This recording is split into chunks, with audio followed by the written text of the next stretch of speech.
All right, and welcome back to Wildwitch RP's live play of our episodic campaign, The Mortal Guardians.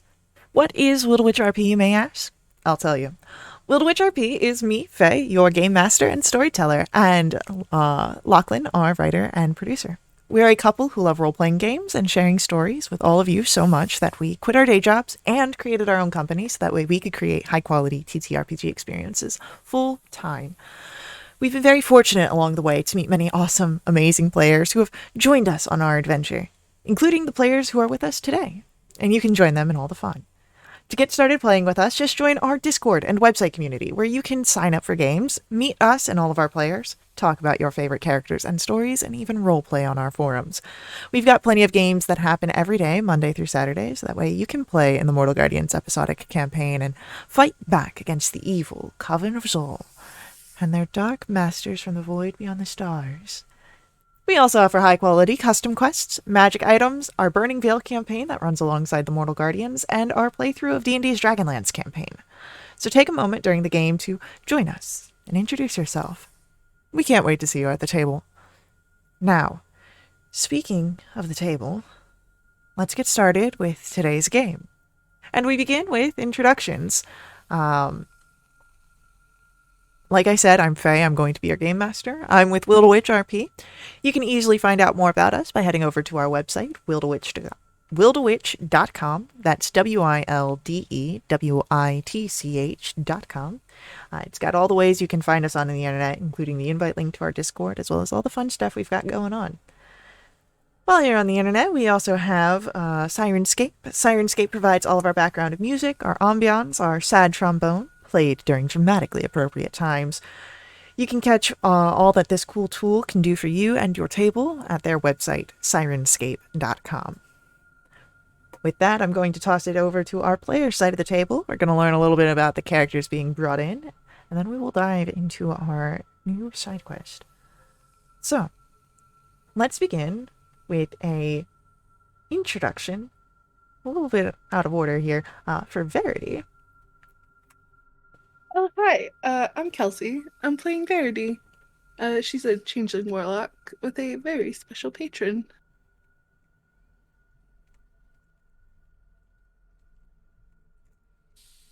It's Tithway. Amazing. And then next up, let's get an introduction for Kira. Okay, she's Shay. She's playing Kira. She was a Satyr Ranger. She was a Sagittarius. She loved long walks on the beach, and Map Boy, Treasure Boy, Aelwyn Cardalian, Jonah, Aloya, Sabari, Gil, other unnamed fish person, Doorboy, Mundbild, Draveler, Navarre, Ram, Jovarian, Smelly Boy, and Archibald Rishan, Professor of Historical Sciences. Is she still very happy to be here? Amazing. And then, last but not least, let us get an introduction for Xena. Hi, I'm Radiant and I'm playing Xena, who is an Asimar Barbarian fighter mix. She likes swinging her axe, hanging out with Al and her friends. She doesn't like bullies, the undead, any plants, purple worms, and other aberrant creatures that like to swallow her. Also on that list are irritating creatures that regenerate or resistant to her attacks, things that stun or immobilize her in any way, all demons, Uthirs, Beholders, and Tarasques, and possibly Modrons? It's like the whole Monsters Manual, like... So, with that, I think we're good to dive into our session. And we begin in hot pursuit. Bilzevere, the gnome magician who has stolen a perfume of Artem's, a gift from an ancient dragon, has fled into the sewers with a bunch of rats and rat cultists. And you, standing at the edge of this hole in the ground from the summoned Tarrasque, the great lizard that the rat cultists worshipped as a god, can see, where the gnome magician Bilzavir has leapt onto one of the fleeing rat cultists and rides it off into the sewers. And you, well, you still gotta get that perfume for Artem. So what do you do?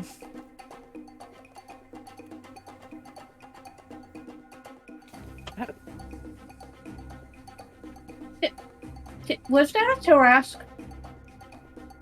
It certainly was. I don't know if you noticed, but I was just a dragon. Yeah. Okay, I wasn't. So I'm not dreaming. Okay, we should go and get that person. Yeah. Who turned you? Did you turn yourself into a dragon? No, it was that guy. He did that. Oh, okay. Another question as we're running. Did Kiara just turn herself into a dragon as well? I believe that she did. It's not something that we have time to talk about right now. I don't think. Right. Okay. We should. Okay. I'm sure she'll explain everything. Okay. Okay. No, it was quite shocking. I mean, am I the only person who can't turn into a dragon? But okay. I can't do it on my own. Wait, you didn't turn yourself into a dragon? No, I just told you that guy did it. We have to go get him. Yeah. I want him to turn me into a dragon. All right. No. Why? So, just as a sort of understanding of the situation you're in, with all the fleeing cultists, even running, you're kind of being battered around, as it's like you're in the middle of a stampede, as they're all fleeing. So there's not really much of a way to move further, as it is a heavy crowd that you are in the middle of. So we're just screaming amidst a bunch of rats. I mean, you two would be, like, next to each other, but you have, like, all these rats around you kind of pushing you as you run. So not much of a space to progress yourself further in the middle of this. Cool. This is... What is happening? I don't know. Okay, I'm gonna try to do something silly, and I'm gonna... These are regular-sized rats, right? No, these are the big rat cultists that you just fought. Oh my god. Okay. So they're... Wait, they're running away, we're running away, we're all going the same direction. Well, so they were fleeing, they were running away. You saw where Bilzavir got on top of one and is riding it through the sewers. Okay. And Can I try and get on one? Sure. How do you want to try and get on one? So I'm sure there's one moving at the same pace as I am. Most definitely. Sure, I'll just turn. Hello, would you mind would you give me a piggyback ride? Roll a persuasion check. I'd love to. It's a 31. So Oh my god. The creature that this rat doesn't immediately, like, pick up on the fact, but you have him confused enough and he pauses that, you're easily able to just jump on as if he had said yes. Cool. And Why? in the confusion, he just picks up running. Okay, you know I gotta try it too, right? But I gotta do the intimidation. Okay. I'm just gonna go and look at one and just growl, and it says, "You're giving me a ride." Roll an intimidation. Yes, whole 18. In 18, as you say this, you grab hold and you jump on the back. You don't even wait for this thing to slow down. All the while, he's still running, but every so often there's a chance where he tries to buck you off. Yeah.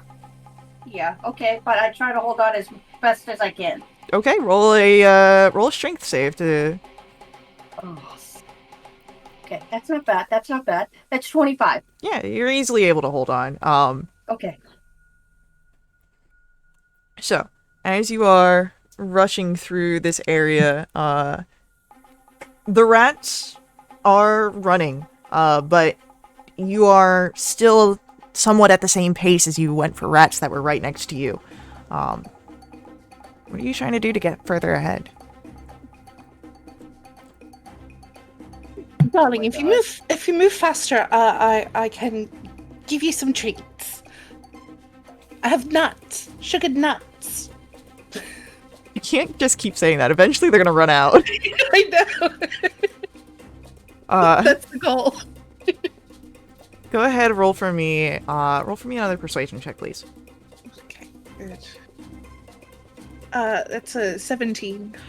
You see where this rat is definitely trying, but between holding on to you and trying to move through the other rats, he's not able to get terribly far, but he's definitely motivated. Just doing his best under the circumstances here. Trying to say that I'm heavy. I'm trying to say that you are a medium-sized creature that he's trying to run at full speed with. I can make myself smaller if that helps him. Does it? It just changes your size. It doesn't change like any of your actual like physicalities, like your mass, right? Yes, it does. It does. You can change your size between medium and small. You can look like any other race.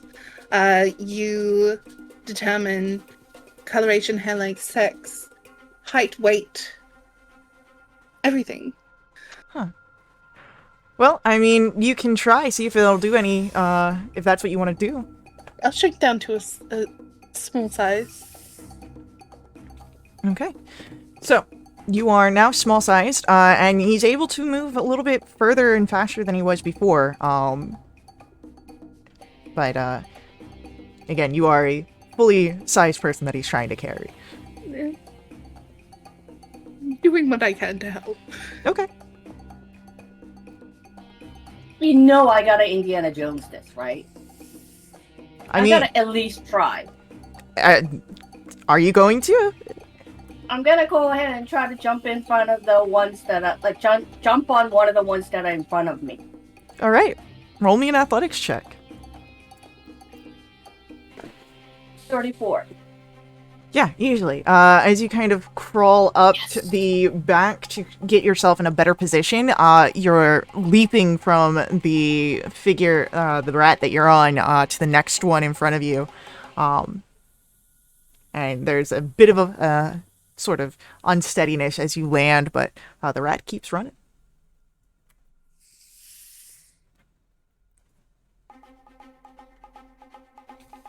Verity, you would see this as well. And see where Xena's gaining some ground as there is a jump from a rat to a rat.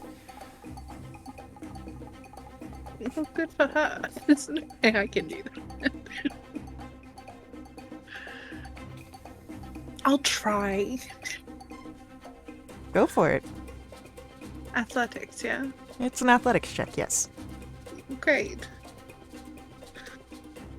I'm about to have a move. Oh, wait, hold on. It's a 16. Yeah. You with your smaller size, you're easily able to get to the shoulders where you can see another rat that you can jump to. And as you leap forward, you worry perhaps that you won't have enough, but the momentum carries you and whew, you're on another rat's back. There. This one also does not seem as conversational, but you can hear from the rat behind you, "What about the nuts?" Plus one back. Let me just roll something here. Just toss a whole cup of nuts back. He manages to catch some of them. Others just scatter along the grounds of the sewers.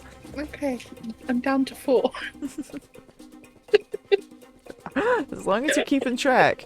I am. So, as you guys are, moving Why? as you guys are moving through, chasing after Bilzevere, he looks back and as soon as he sees that you all are getting closer, closing some of that distance, he too begins to do a leapfrog from rat to rat. So, Nice. what are you guys doing? Okay, just gotta keep going. I mean, it's worked. All right, why don't you, Another jump one? yeah, give me another athletics check. 40. Yeah, you are doing this with ease. The first one worked, so you don't have to worry about, any sort of stage fright or beginner's jitters. You know what you're doing here.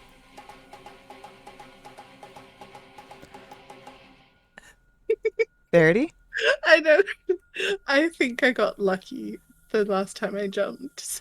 Could you move a bit faster? I'll give you a cup of nuts. Persuasion check. To 19. Yeah, that is a motivating factor once more. The rat begins to move, begins to rush forward, and as you all begin to move towards the further down the sewer, there is a moment you see the rats beginning now to circle around. I need strength or dexterity saves here. Oh.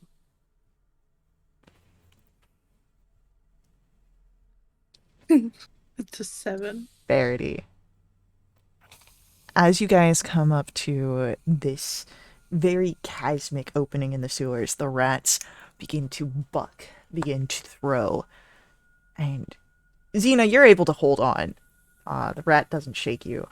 Verity, as you go flying, you're trying to move yourself, but in a moment, you are over top of the cavern and you look down and you see this it looks like it is supposed to be some sort of cistern or well or something like that, but you swear you can see teeth that line the edge of this, and that the water seems to move coiled around. You also see Bilzevere in the air at the same time as the two of you kind of lock eyes, and then Bilzevere casts a spell really quickly and moves out of the way just as you see that watery coil sort of whip up like this tongue trying to grab where he once was, and missing that is going to try and grab you in the middle of the air as well. Oh, goodness.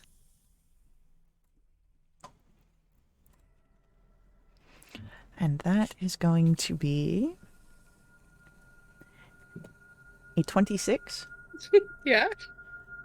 You are whipped, wrapped around by this sort of mesh, and as it holds you tight, that's going to be 12 points of bludgeoning damage. You are grappled, and until this grapple, you are considered restrained. Xena, you would be able to see this from the back of the rat that tried to buck you off, where now Verity is held. And why don't we roll initiatives? God.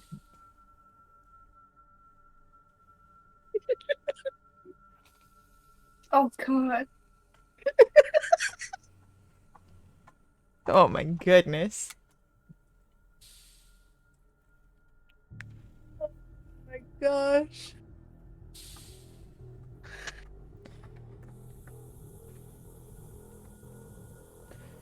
So, that's going to be Xena, our mimic, and then Verity. So, Xena, what is it that you are doing here? How far am I from Verity? Verity is about about 30 feet from you, but she is over the edge of this. There's no space to walk between where Verity and you stand. How about a jump? Can there be a jump? Okay, a mimic So- itself. Can I jump to where the mimic is? The mimic is the chasm. It is this Okay. well, and the water at the bottom was the tongue in disguise. So Yep, okay. you could jump down. It's about maybe a 15-foot drop down to the bottom. But the mimic that you're fighting is this well. Okay. Well, I gotta try to go ahead and chop off that tongue to let go of Verity. So whatever I need to do to get there so I can chop it off would be great. So, okay. Because the tongue is like sticking out of the well, right? Or did it go retract? It hasn't retracted yet. So Okay. if you cut the tongue while Verity's still in the air, Verity does fall.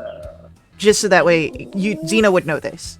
You can still do it. You can head down and start fighting the tongue. Maybe it'll bring her down. Maybe it'll drop her. But just so that way you would know. Because if your whole thing is trying to get Verity. Yeah. Okay, what if I try to wrestle her out of the grapple? Do what you want to do. I would like to try to wrestle wrestle Verity out of the grapple. Okay. So you'll have to drop down to get to Yep. the tongue. Because the Yes, ground. please. All right. As you jump off the side, your feet hit the ground. Mm-hmm. And you are stuck. Because of the adhesiveness of a mimic. Okay, why do I need to try to free my feet? It is an action to try and escape. I would like to try use an action to try to escape, please. Athletics or acrobatics?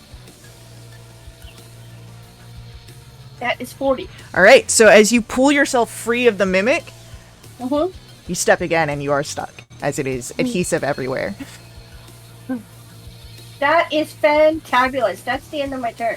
So as you are down here, you can feel the rumbling of the mimic, as it is going to, it's going to try and bite you, Xena, since you're here. You see the teeth on the side begin to curl in closer, and that is going to miss you with a 17. Good. All right. So, with that, it is going to then be Verity, your turn. Okay. I would like to cast Fast Step, please. Sure. And poof as far away as I can get. What is the range that you can get on? 60. Yeah, you can poof 60 feet away. Puts you 30 feet on either side, as you're kind of in the middle. Great. Beautiful. I would like to blast it, please. Yeah, totally. That's a 28 to hit. 28 will hit. 12 force. Cool. A 16. 16 hits. Another 12 force. That's another 16. For 13. Cool. And a 33. For 12. Alrighty, so with that, the mimic shudders, and Xena, you can feel it as Verity's Eldritch Blast strike at it each time. And with that, Xena, we come to your turn. I'm going to shout, I forgot you could do that! And I would like to go ahead and swing my axes and hit with the overwhelming strikes.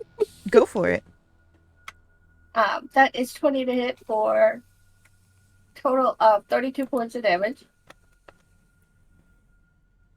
And that is 22 to hit for 28 points of damage. And that is 28 to hit for 27 points of damage, and that's the end of my turn. And around you, you watch as the walls begin to slide down into this mucousy goop as you defeat the massive mimic that had made its home down here. It's still oozy and mucusy to pull yourself out, but since you are no longer having to worry about the threat of battle, it takes no time for you to free yourself and uh, climb up to the where Verity is. But go ahead, give me an athletics check to see how well you're doing.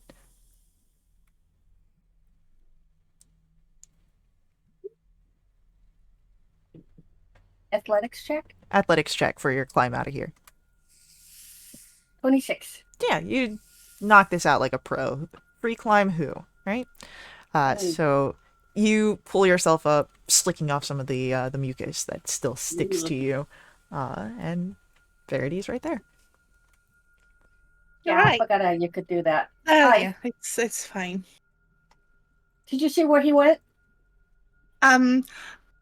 I was busy flying through the air and then, Right. almost being eaten, so I didn't quite catch which way he went. Right. Okay.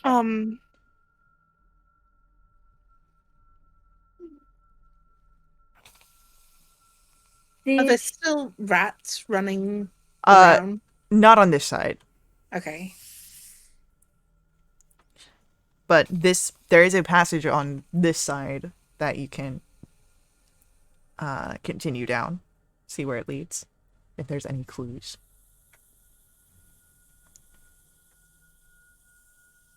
Well, perhaps we go this way and go from there. okay. That's very good idea. Okay. So, as you make your way running down the sewage passageways, you come to a chamber that has a selection of different tunnels here, and no idea which way he may have gone, as it wasn't just the straight passage like you had just come through with only one choice. So how do you figure out where he's gone? You don't have one of those like magical things that like locates people. Oh, or scrying them. Oh, the scrying probably won't help us figure out which way. I could do that, but yet it won't tell us which way he's gone. Um, could I use invest? Is there like grime and stuff? It's a sewer. Yeah, there's some muck around here. So Could I use investigation to see if there's any disturbance in the muck? Can I uh, use survival? yeah, go right ahead. Either way.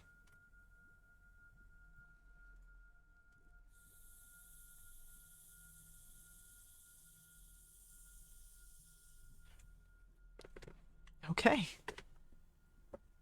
Yeah, you see that there are tracks in the muck down one of the tunnels that you can begin to use to follow. They are small sized, like Verity currently, so likely of uh, the gnomish figure. Probably. I'm just gonna go back to my normal size.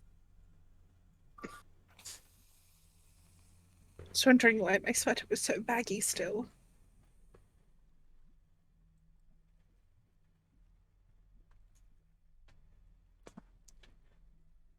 As you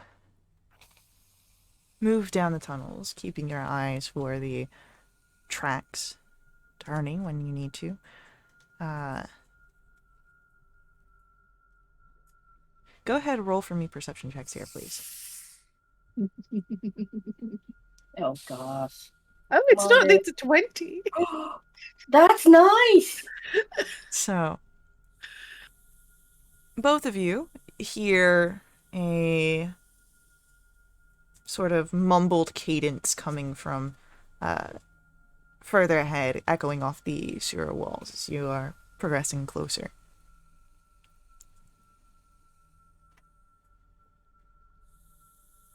Oops.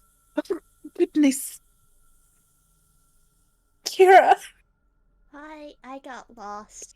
No, That crowd was the You- rats and you scared me. It's all. yeah, I went on a little excursion to get some pizza, which is why I'm more than 15 minutes later than I said I'd be. Oh, all right. Yeah, this is the player talking. I'm sorry. Yeah, I figured. Um, um, Go there's on. someone. There's someone mumbling up ahead. I think we ought to keep quiet Oh, as we push forward. okay. What are they mumbling about? I'm not entirely sure yet. If you could guess, like, via the tone, like, is it positive mumbling? Or They're is it angry probably. mumbling? I think Roll an Disgruntled? insight check. I'll roll an insight check. Insight. 20. Yes. 7. Kira, it could be really anything, honestly, at this point. Verity, Xena.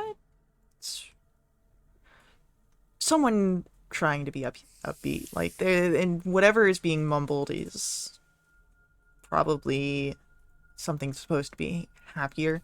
But the figure itself might be combating something a little bit more in the slums. they're trying to hype themselves up. Oh, okay. I should help. You're doing great! Oh, Kira! Oh, God. The mumbling stops. Uh, Oh, you said be quiet. I forgot. it's quite all right. Speaking of forgetting things, we have a lot to talk about. About what happened. But we should take care of this first. So,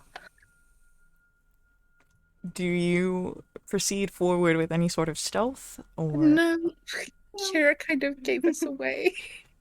so? Oops. As you It's okay. proceed down, you are coming around the turn, and in the sewers, you see that there is a small, cobbled together, ramshackle hovel. And peering out the door, who may have been the source of the voice you had heard before, you see a familiar face. A large, purple, fish-like face. Oh, As you see Howard. hi. Oh, look, it's Howard. Yep.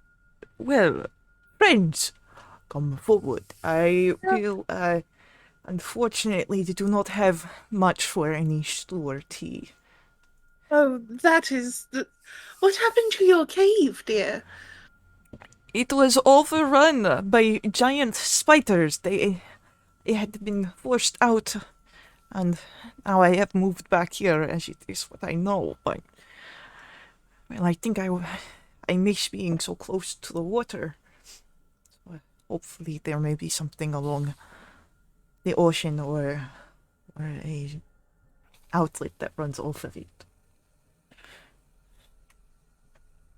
I make a mental note to find them maybe like a nice little cave near the water. I mean, Winterfell is a port city. Poor guy.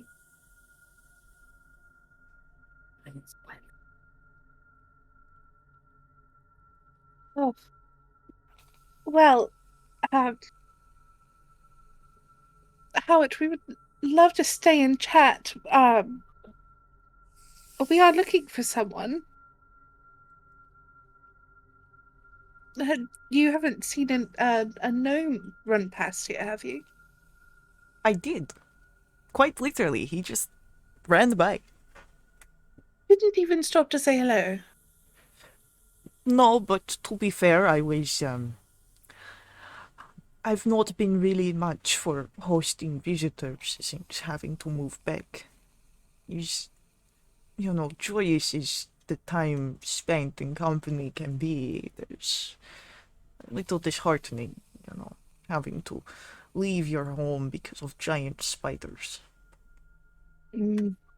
You know what? I can kind of sympathize. Um, He has a real strange smell about him. Very pungent. is that so? Yes, I mean, I can still somewhat smell him now. Which way did he go? Well, he just ran right past here. And okay. I'm, Um, yes, go ahead. um, Verity and Kira, is it dumb to ask him to come with us?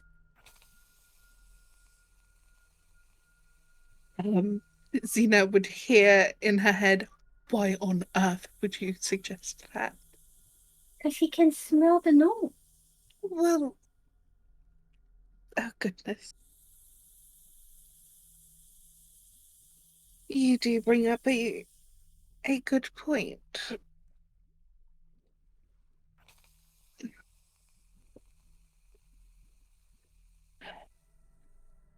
What do you think, Kira?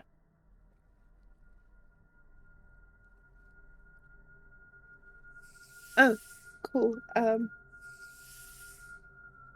I suppose we could ask him.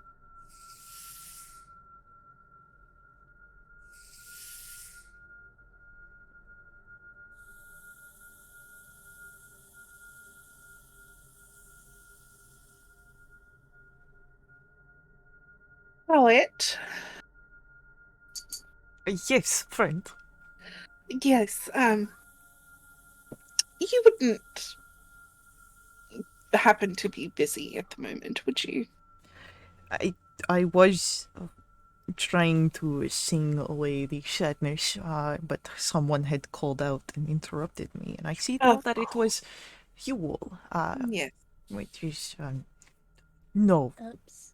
it is, you are fine, you are friends, you have helped me out before, so, Now it just feel really bad. currently I am, Well, well, I'm available if you are asking for something. well, yes, actually, you actually bring up a good point that we helped you. And you mentioned that you could smell the gnome that had run past. Perhaps you would like to accompany us on our search to provide assistance in that manner.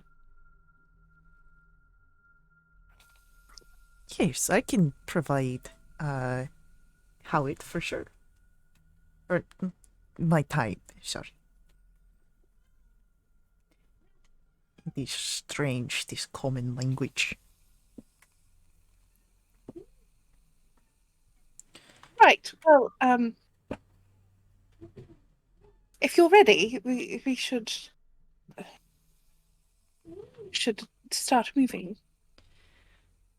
Of course. Well, I let me just put out the fire. Anyways, boiling water. If I could make tea later on, it will be just a bit of time. So Howard Yes. heads into his hovel and begins. You can hear the shuffling and moving around. Just the slightest glare from Verity to Xena. It's fine. I mean, not for nothing, but this is funnier.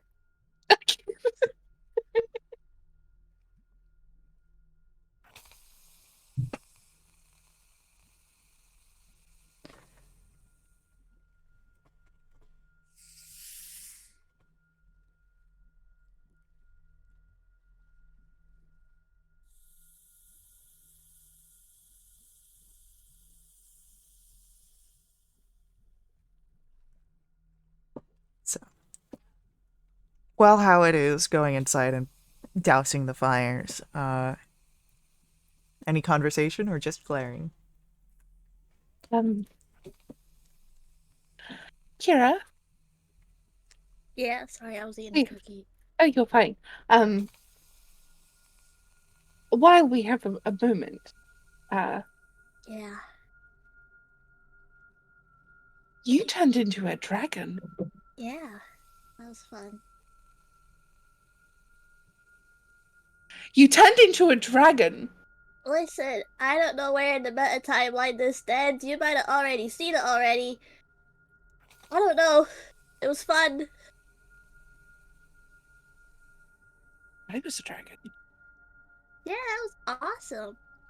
Did Build-A-Bear turn both of you into dragon and not me? Oh, I didn't. I done it myself. Since when could you turn yourself into a dragon? Oh, right. I'm gonna head up to Xena and cast Greater Restoration to get rid of the modified memory that I put on her when I turned into a dragon fighting the other dragon. Holy shit! Yeah, yeah. Oh, I'm sorry. Xena, you knew. Yeah, Xena, I, what the hell? Okay, I'm kidding, I'm kidding. I didn't know. I didn't know. It Well, I guess I knew, says but I didn't know. it's a mask. You do cool things. But oh, you mean the mask that has just given me dirty looks for the past I don't know You how mean long. dirty looks? You can't see it. It's invisible. I've seen it quite a few times. Yeah, well, that sounds like you problem. I'm gonna be honest. Yeah, no, that was mean. And Zena's literally standing back, just remembering that moment of the dragon and everything else as it kind of crashing into her mind, going, "Whoa, whoa!" Like she's watching a video, going, "Oh my god, that's so cool! Oh look what she did! Oh my god!" And then Is there the two best friends fighting, going, "Ooh." anything else? Anything um, else pertinent that I should know? let me look through my inventory. Do you know any other secrets that I Um, don't? um, I don't think so. All right. In my defense, I didn't know that I knew until just 2 seconds ago that I knew. That's fine, Zena. Okay. Sorry. It's perfectly fine. It's at this point that Howitt kind of comes out, Oh, look, Howard. closes Lovely. the curtain of the door that he's got on this ramshackle house. Well, friends, are we ready to set out, as they say? Please. Yes. I guess if I am the one with the nose, it is I who knows. And he chuckles to himself as he takes the lead, and starts heading down the sewer. For a bit of time, it is easy traveling. Not much seems to turn about your guide until you are getting to an area where there is many paths and the rushing of the sewage wastewater, and how its nose scrunches up. Oh, that is awful. Oh, you live down here, darling. Oh no, I mean like it is literally awful. In the insides, and it's disgusting. You smell it all from the inside of the body. It not You don't. important. Uh, it seems that, however, how its sense is not picking up on the pungent scent of who you travel. So perhaps you might need another way to get yourselves back on track.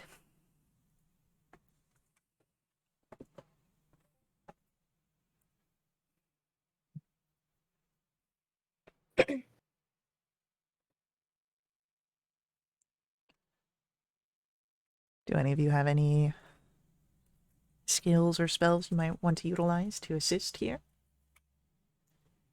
Let's see. I mean, I only got kind of only thing I can think of is survival, but I don't know if that's helpful with smell or. Well, the thing is that the smell isn't because of the awful smell. It's Oh, they probably overriding. lost that. Okay. Right. So you have to get past this area before the smell can pick up again. Okay. We look in the muck again for disturbances. Sure.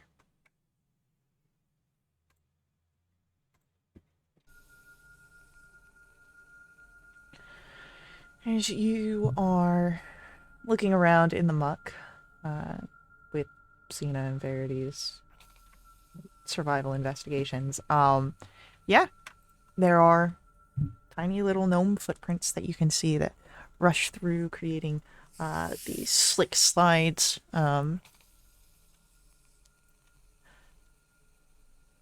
you take the turn, follow down, and oh, now that is past a few minutes in, I can smell that once more. The peculiar scent. You're welcome. That was all me. You are so very talented. You look a little different from the last time that I saw you.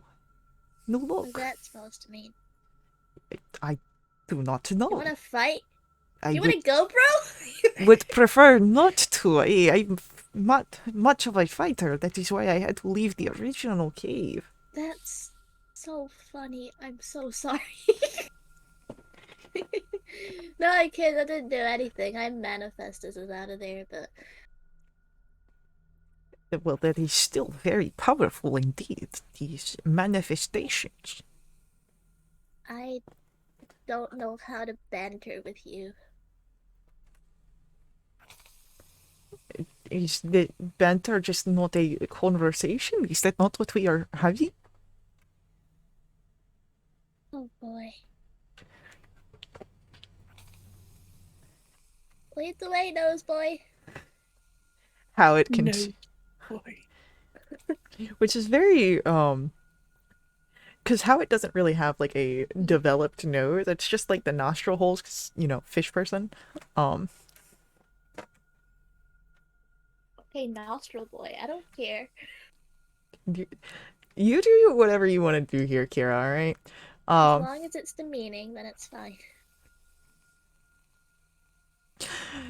So, as how it leads you, you come to a few more minutes down in the sewers, and as you come across, it seems to be a sort of dumping grounds of any sort of rubbish, and it's sat here with rot and muck and all sorts of mold growing over it, and once more how its hand over his face. Ugh! A horrid stench!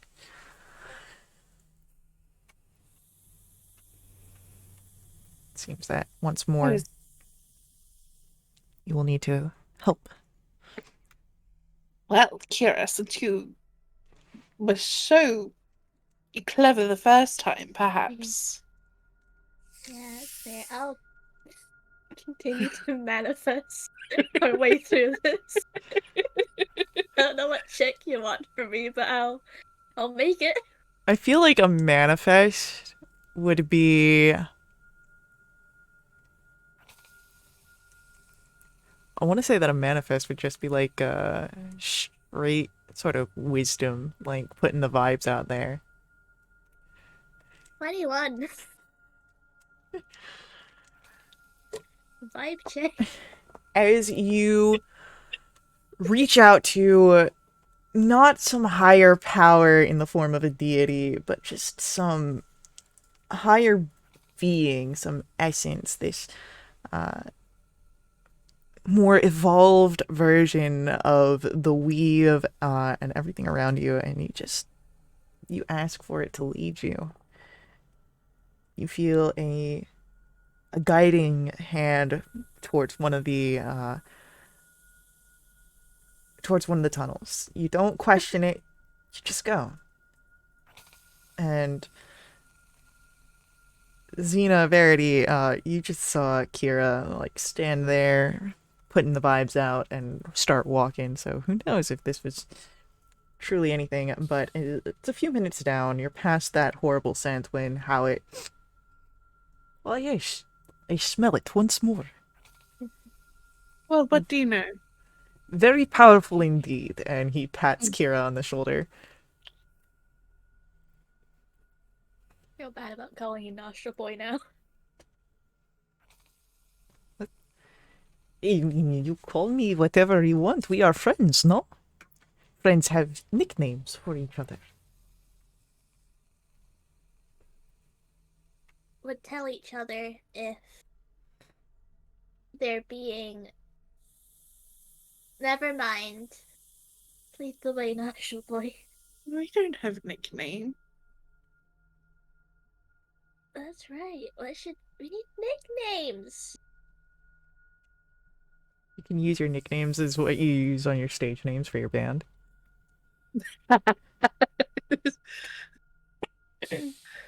Coming up with a nickname right here on the spot. This is a lot of pressure now. Oh no, we don't need to do it right now. Okay, good. We'll think Um, about it. because the just the thought of trying to come up with a nickname stressing me out. Are you okay? Well, okay. I watched. I hate to keep bringing it up. I watched my best friend turn into a dragon. Then I turned into a dragon. Which is cool. Then I was on the back of a rat person. Then I was small. Then I was in a tongue. I missed those parts. You did. I'm bringing you up to speed. Okay. I'll be fine. Okay. That's cool. Cool. Cool. Are you alright? Yeah. Great. Okay.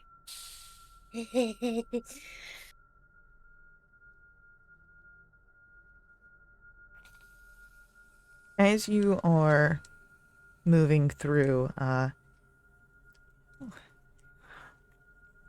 is odd. There are many smells that I am smelling now. Not all of them bad, but there is a lot. It seems that Howitt is once more struggling to find your scent trail.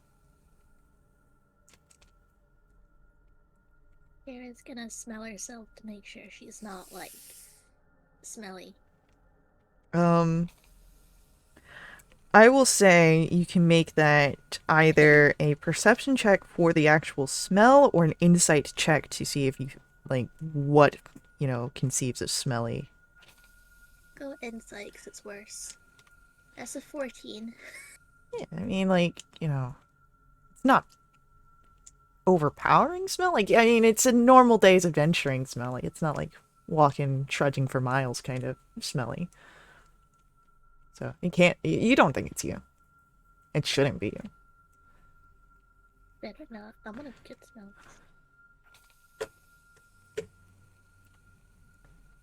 Does Xena or Verity do anything? You say you smell something dead. No, it's just, I mean, actually, that could be what that one is. There's just a lot of smells. Oh, okay, great.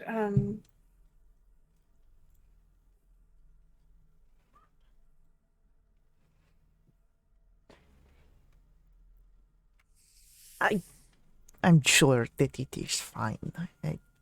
We walk, yes, friends? Yeah, I'm sure it'll be fine too. Sure, everything's fine. Everything's fine. And because everything is fine as you walk through the sewers, we're going to take a quick break here. So, stick around with us while we watch our ads, but we will be right back to pick up with our story here very shortly. We will see you all very soon. And be right back.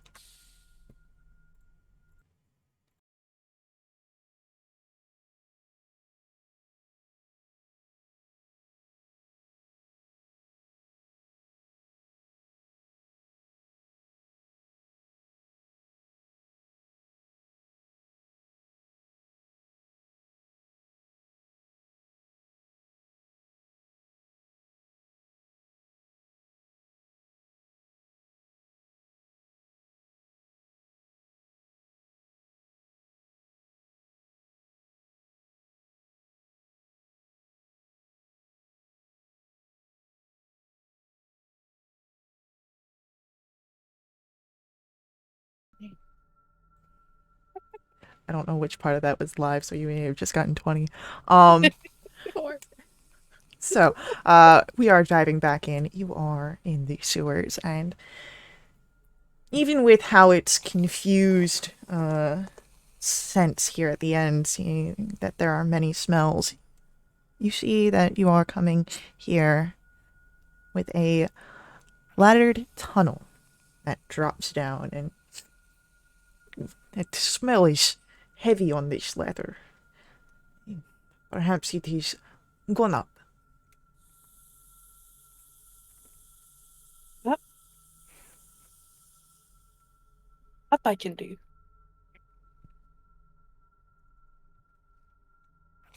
Well then, you must be up. I must go back to my oval. I need to make sure that no one has uh, dismantled it for their own gain. Oh, of I course. might have. Thank you, Howard. You Kira, You're the best. are very powerful if you could do that while you've been traveling with me. Very I powerful dropped indeed. concentration on scratches. Make sure you mark that spell slot. I will. Don't Oh let my spell God. slot down. Only when he's needed. My goodness. uh, yes, thank you. Thank you very much, Howard. You've been a great help. Okay. So, with farewells to you all, how it heads down. As you all look at the laddered tunnel that heads upwards, what do you do?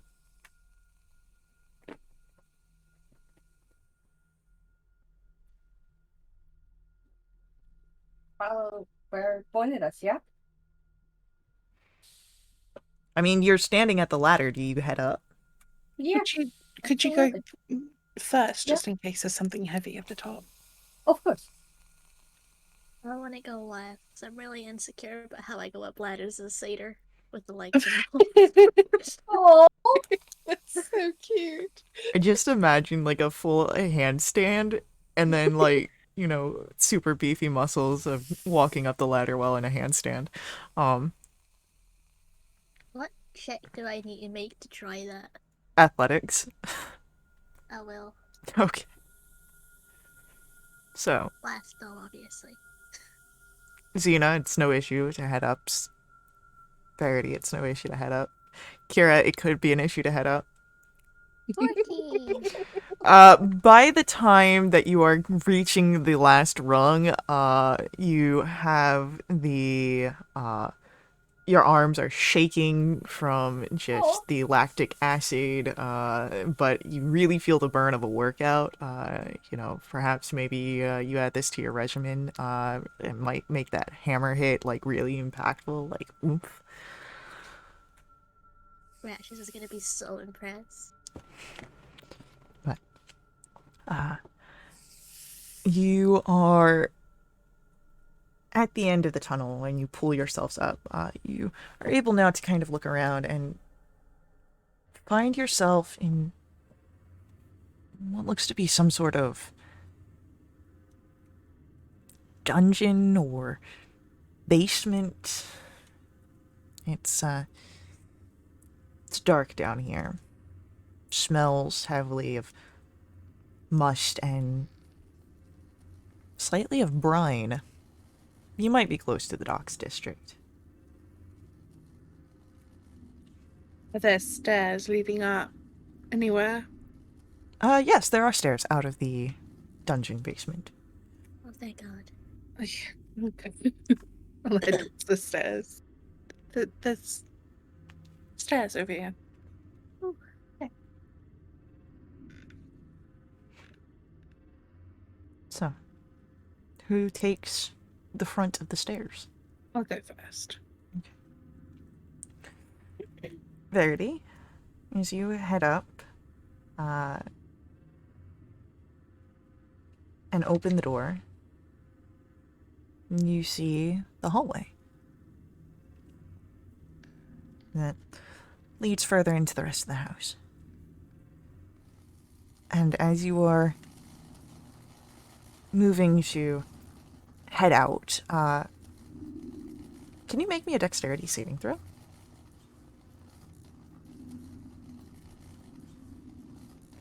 13. 13. You see for a moment, just before the impact, a mop that is flailing out towards you and right in your face. That is going to be 5 points of bludgeoning damage, and you are Oh. blinded by the tendrils of the mop. Oh my goodness. Oh, And we're going to roll initiative here, guys.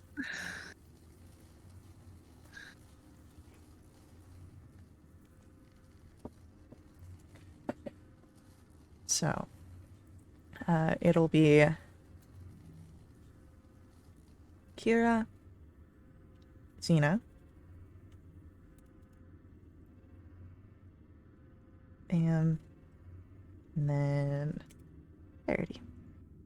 So, Kira, you saw the mop come out of nowhere, sort of smack Verity's face, and is now kind of the tassels are all over Verity's face and head, keeping her a bit blinded. What was it that hit her? A a mop. mop. A mop. Right. I'm gonna run up and bonk a mop. Sure, go for it. Okay. It's a 31 to hit Yeah. for 16 bludgeoning and 8 psychic. Okay. Does the mop seem to take psychic damage? The mop, I don't believe. Let me double check here.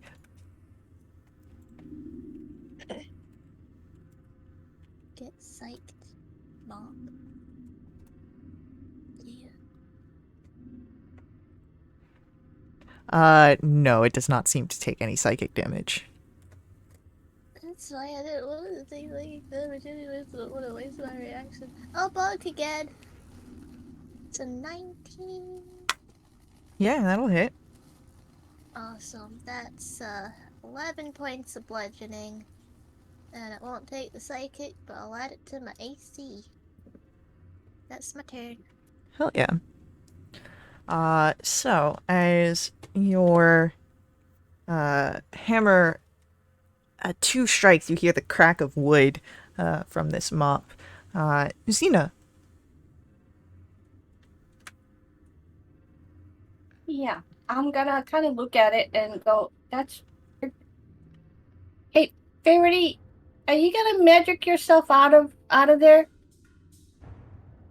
Or do you want help?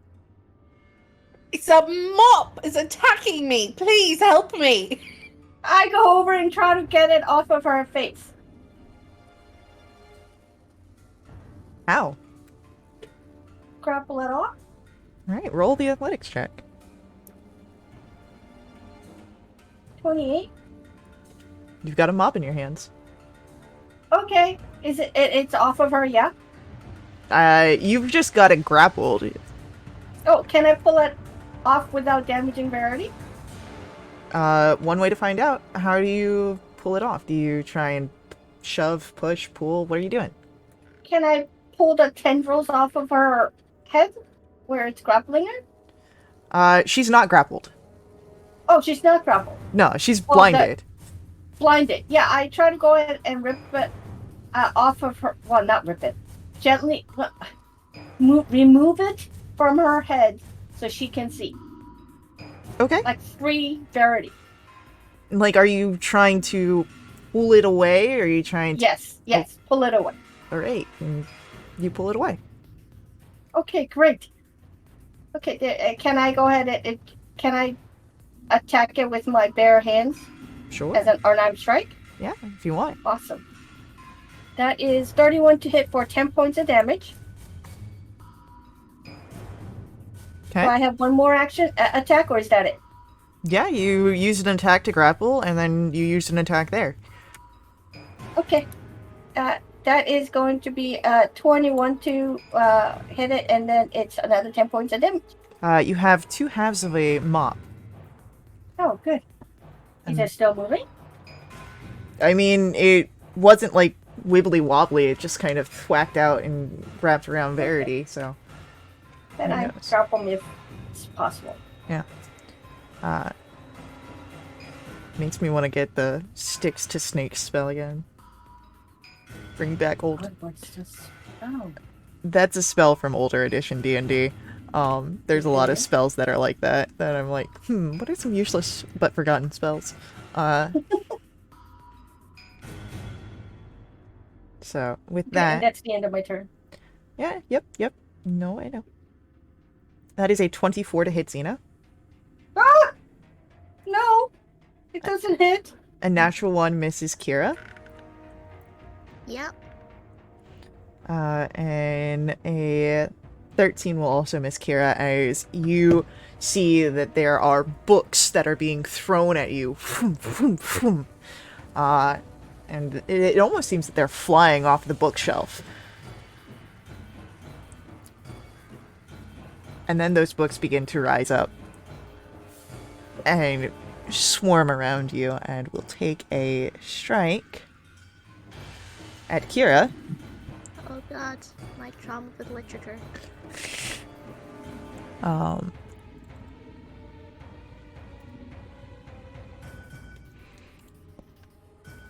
That is going to be a 17 to hit.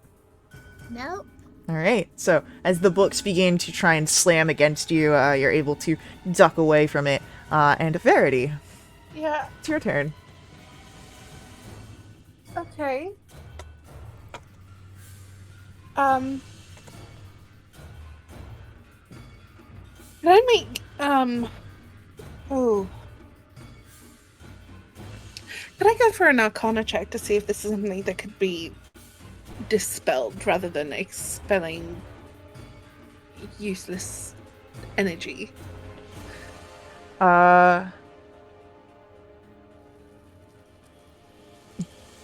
Roll your Arcana check then. It's a 28. 28. Potentially it could be dispelled. Definitely probably the animated books in this area, but the dispel would not reach the books and the shelves, so Right. you might get more books off the shelf if those two are animated. And that's just the objects that you see here. You saw that there was an animated room. There could be even more animated objects here, further in the house. Oh. True.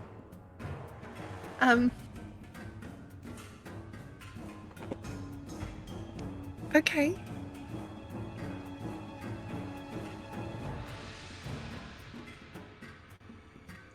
And this house that we're in doesn't look familiar or anything. No, not Okay. particularly. Okay. I mean, this entire house could be filled with objects like this. Perhaps we,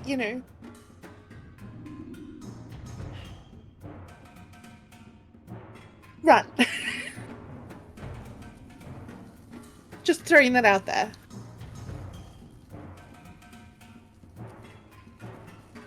As soon as you say that, you hear steps, small steps, kind of trotting along somewhere with a wooden floor, somewhere in the house.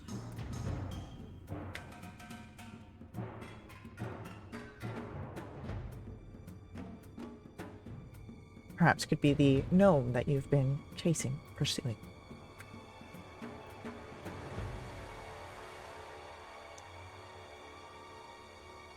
Okay. You had that too? Yeah, I mean, I think we gotta go. I think he's in the house. Should we say hi? I wanna say hi. Certainly, and I'm gonna, start making my way to try and. I'm not gonna leave the room, Okay. but to see if I can see any stairs close by. Or towards where the sound was. As you duck underneath some of the flying books and walk down the hallway, it puts you a little closer to that bookshelf, which you can see sort of rumbles underneath the energy that it has. But you do see where the house plan, the floor plan opens up, and there are stairs and different walkways, passages that lead throughout the house.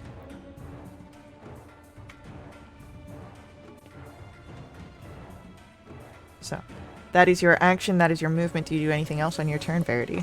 No, that's it. Then Kira, we come to you. Okay. There's a lot of things here. You've got some books flying around you. There was a bookshelf that spat the books out at you. Well, what can I get in a 60-foot cone without getting my companions? Really only the books around you, and you'd have to turn to manage to get that, because if you try and get the books and the bookshelf, that would hit Xena and Verity. I'll leave that. I'll bug some books. Bonk the books. That's a dirty 20 to bonk some books. Heck yeah, it does. That's 11 points of bludgeoning. And we'll try for 5 psychic. Does it take the psychic? The books do not seem to take the psychic. God damn it. I'll bonk again. 19. 19 bonks. For 15 bludgeoning. Won't take the psychic, but I don't want to die, so I'm gonna add a whole 1 to my AC. That's my turn. As your hammer swings through the air, the books come dropping around you, clearing the books of this area as we come to Xena's turn. But Xena, you do know that there's the bookshelf ahead that might spit out some more books. I want to go say hello to that bookshelf, please. Sure, go for it. I'd like to say hello in a very overwhelming way. That is going to be 22 to hit for total of 29 points of damage. That is 28 to hit for total of 26 points of damage. That is 30 to hit for 23 points of damage, and that's the end of my turn. All right. That is the bookshelf destroyed, Xena, as your axe cuts through, and as your turn comes to an end, you watch as the last remaining books around from the shelf begin to take to the air, swarming around you, and are going to try and make their attack.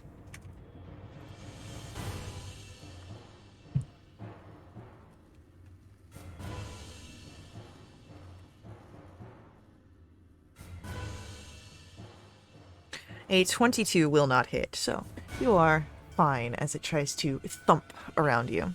But, Verity, we come to your turn. I'm close by the bookshelf, yeah? You are, which means you see where not Verity, Xena has destroyed the bookshelf, but the swarm of the books have taken to the air around your friend. Okay. Alright, we'll blast some books. 24. Yeah? It's 11 force. 28 for 16. It's natural 20.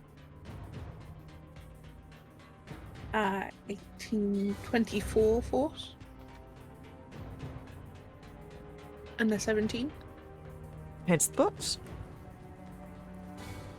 And that's 10 force. And those are books down as you clear that area out, and Xena and Verity spot, just for a moment, passing around one of the corners of the walkways, the fluttering robes of this gnome. Who? So, he's somewhere on the second floor currently. Followed him upstairs. Then I'll take off. Alright. As Verity takes off trying to find the second floor, Kira, what are we doing? Is there anything in melee of me? There's nothing in melee of you. I'll start running to where everyone else is running. Okay, so as you run down the hallway, past by where Xena is at the bookshelf, you see where Verity's starting to run upstairs, and can follow behind her easily. Anything else? Oh, that's me. Xena, what are you Use doing? my action to dash if possible. Yeah, I figured. So, you're good. Xena, what are we Yeah, doing? same thing. Okay. Dash action. So, easily you see where everyone's running, and with your speed, you fly past them up the stairs. And as you get up the stairs, I need you to make me a dexterity saving throw. Yeah. Everyone? Well, Xena's only the first one upstairs right now. Mm. So, you're 17. Yeah, Xena, you're able to duck out of the way as you see the gout of fire that comes from one of the lanterns on the side as the flame just spits out. So you will be taking half damage. So that's 27 points of fire damage on a failed save. So you will take 13. And that is it for our object's turn, which means Verity. Hmm. What are you doing? Oh, goodness. We saw which walkway he went down, yeah? You saw him for a moment, yeah. Okay. And you would also have seen where Xena got the, like, almost fire Of course. flamethrower.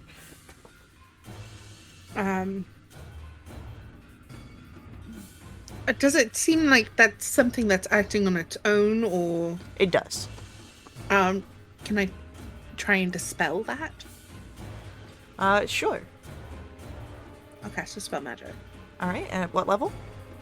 That's 5th. Okay. Can you make for me a charisma check? I can. That's a 20. Alright, you press against the magic and you feel something break. Oh, hey, great. I'm gonna shout out, that's not an issue anymore, and I'll start, moving towards that direction. Okay, so as you start moving in that direction, Kira, what are you doing? We're booking it. Okay, Running, so galloping, I don't know. as you make your way further up the stairs, bypassing where Xena was, bypassing Verity, you get to the further end. Can you make for me a dexterity saving throw? I can try. That's 16. Alright, one of the doors opens up and tries to just smack you in the face, but you're able to step out of the way before it hits you. I will not be happy to hear about this. Okay. So, that was action dash to get to where you were. Anything else, Kira? Nope, that's my turn. Okay. Then Xena. The lantern does not seem to be a problem anymore, if you trust Verity's words, but you did see a door try and smack Verity, not Verity, Kira. Wow, I'm just getting everyone's names messed up. Okay. I would like to go over and say hello to the door. Go for it. Overwhelming strikes. Okay, that is 31 to hit for total of 30 points of damage. Cool. You cleave through a portion of the door. That's natural 20. You cleave through the rest of the door. Okay, then you know what? And then I keep going. All right. So, doesn't get you much further from where you were, because you used your action to attack, but you're now once more in the lead. Anything else? If not, we come to That's it. Our objects go and who is acting this turn?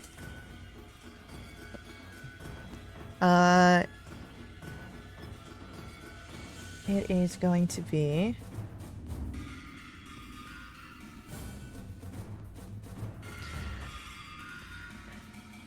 Verity. Mm-hmm.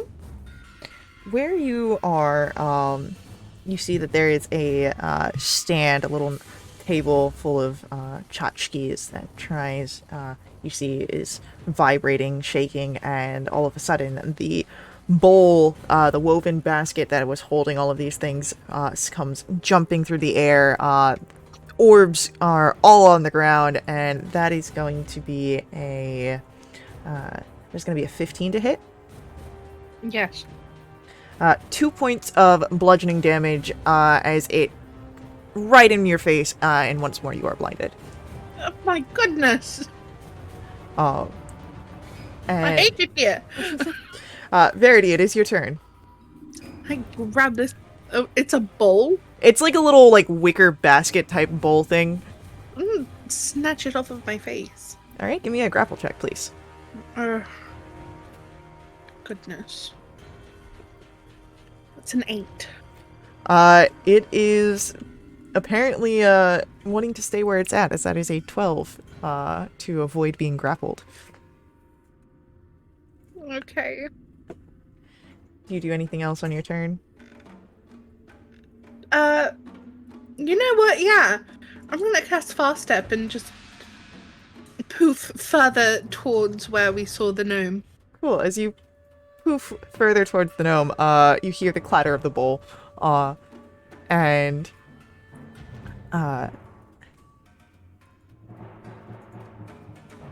anything else that is action, that is bonus action, you do have movement. Yeah, sure. I'll run a bit further. Okay. As you are moving a bit further, Kira, we come to your turn. Oh, there's a bowl. Yeah, you saw the bowl that was on Verity kind of just behind you, but Verity poofed ahead and left the bowl on the ground. Okay, that's fun. I'ma keep running. All right. I never saw the guy, so I'm just Kira. running in a direction. Can you roll for me a perception check, please? I can try. That's a nat one. It's a hole. It's a Yeah. Yeah, you never saw the guy. I don't know where I'm going. Can I make a wisdom check and try and manifest my way there? Go ahead, make a wisdom check to manifest. Thanks. All right, what exactly were you manifesting? Was it to be where the guy was, or to go where your friends are going? To not disappoint my friends. Okay. With a 6 wisdom check to not disappoint your friends, you could just follow them. Though you did see that bull harass Verity, she might, care if you avenge her taking care of this bull. I'm towards the bowl. That's my turn. So Kira goes towards the bull. Xena, what are you doing? You saw Verity just poof ahead of you and continue to run. I go and follow her. Please. Right. Yeah, totally. Action dash? Yeah. Okay, cool.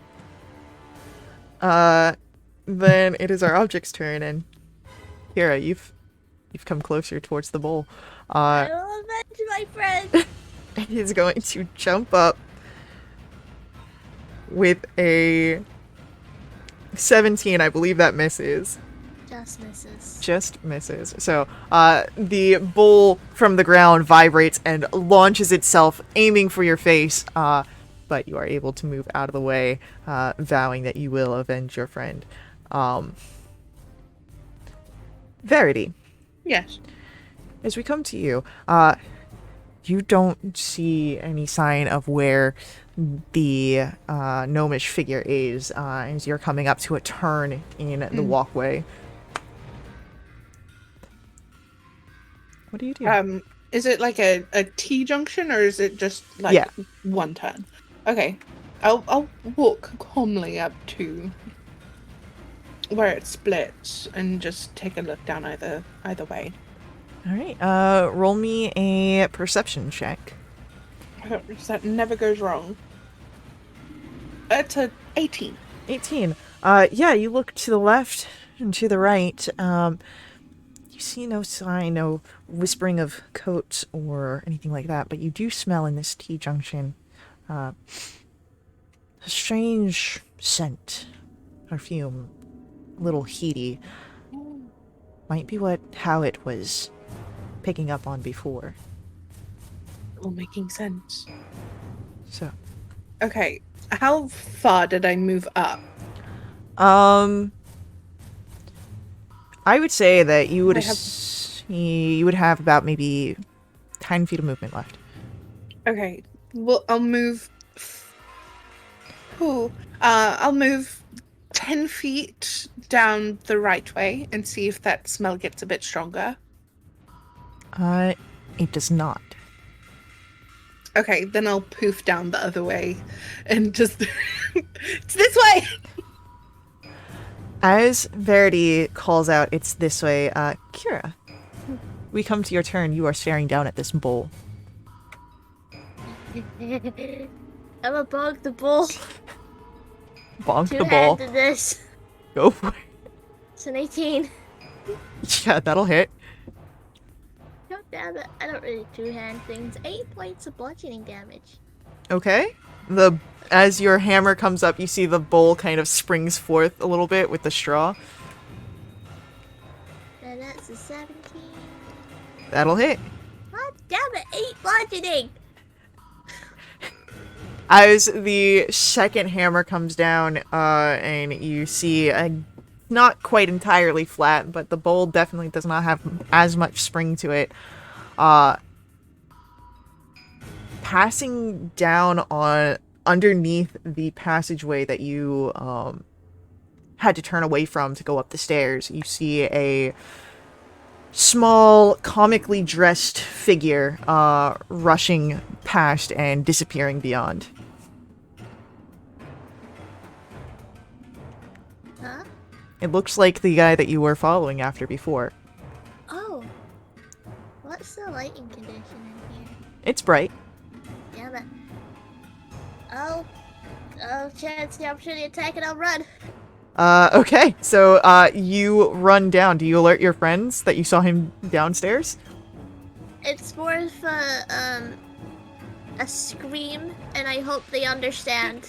Okay, you all hear this battle cry of a scream from Kira, and that you also hear the gallop of hooves, moving in an opposite direction from where you guys are. As Xena, we come to your turn. Oh, are you guys kidding me?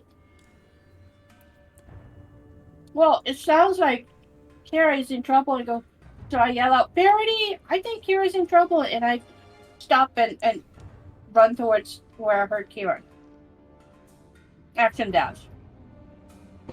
Alright, so as you rush past, you see that there is a squished wicker bowl in the middle of the pathway that just kind of tries to wobble around. Not doing too well. As you head down, following after Cheer's scream. Verity. Yeah. What are you doing? Kind of. Was I wrong? And then I'll action dash to run back where Xena's running, and then I'll poof to give me that extra 60 feet. Okay. As you poof, I will say that you guys are no longer bound by initiative, as there are no more animated objects trying to eat your path. As you are following after where Kira has seen this figure, you end up coming into a ballroom. You see Bilzavir with a section of the stage trying to control it, and he is struggling.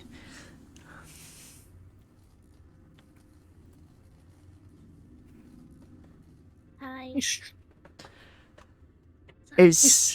Oh, go ahead. I'm just trying to understand. He's struggling with the stage. Yes, he's trying to control a section of the stage. Okay.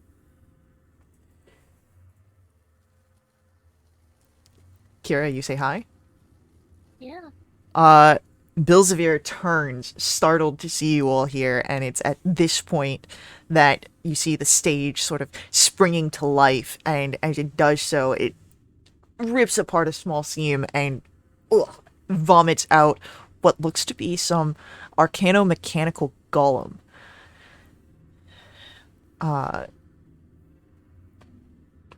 As the golem begins to stand, go ahead, give me whatever checks you would like to try and gain some information here.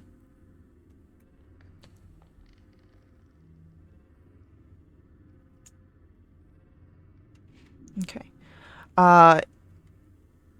Xena, you can see that it's not just, what you've seen before of other sort of defense creations. There seems to be some sort of almost...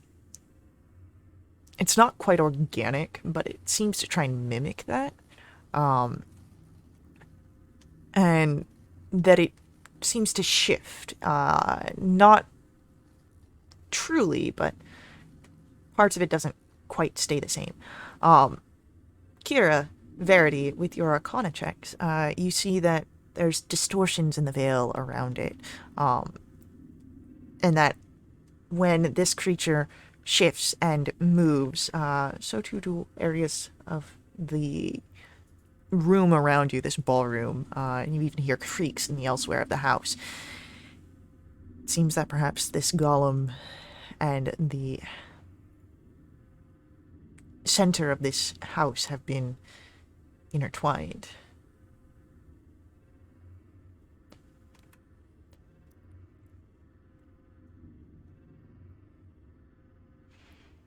Uh-oh. That can't be good, right? No, it's not great.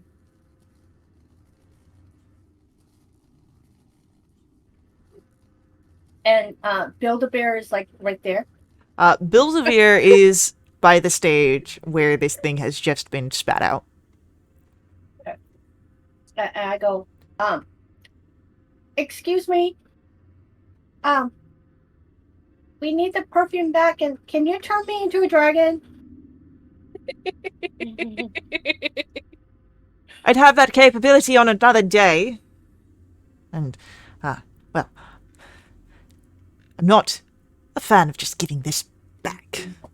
And as he steps away from the golem beyond it, as this thing stands, he performs some sort of arcane shifting, and you watch as it changes on the golem, which causes this room to shift. So you are now on the farthest side from him, and creates this sort of Escher-like existence as he seems to pull himself further away. Crap. We gotta engage, right? How far away from us is he?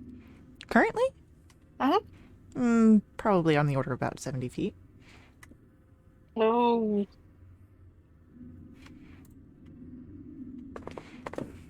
Yeah, we need to do something.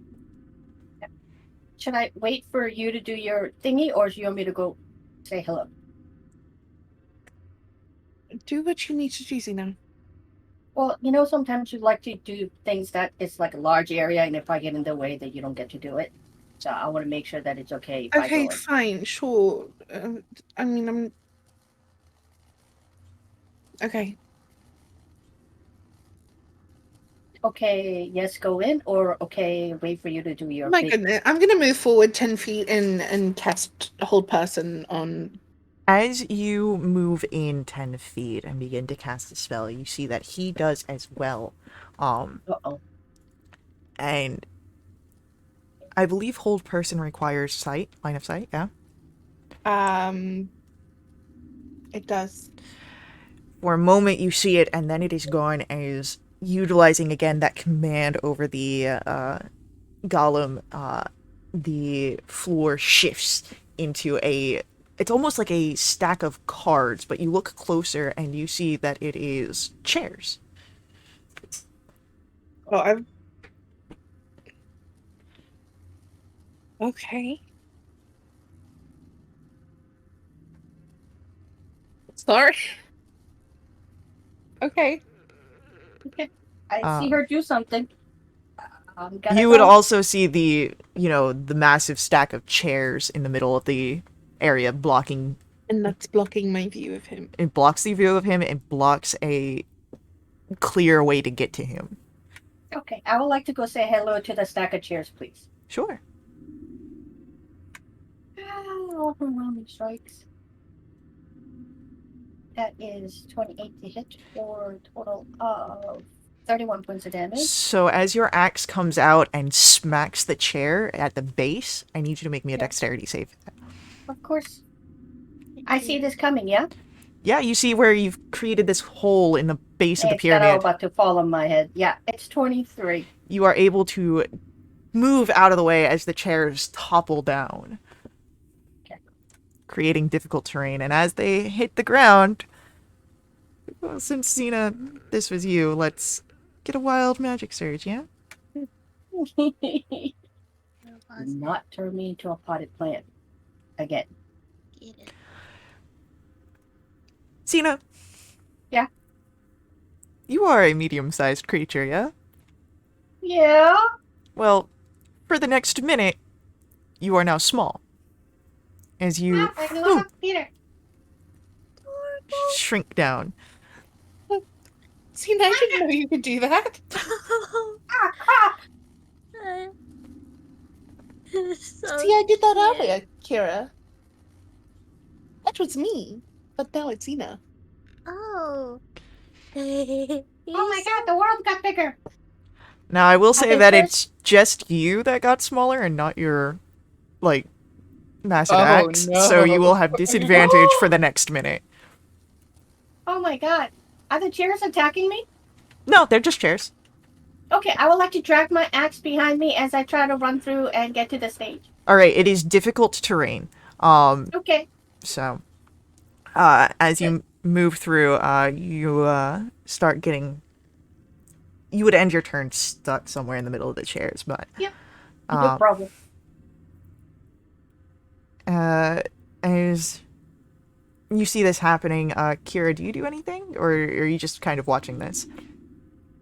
I think Cena's adorable and it kind of threw me off.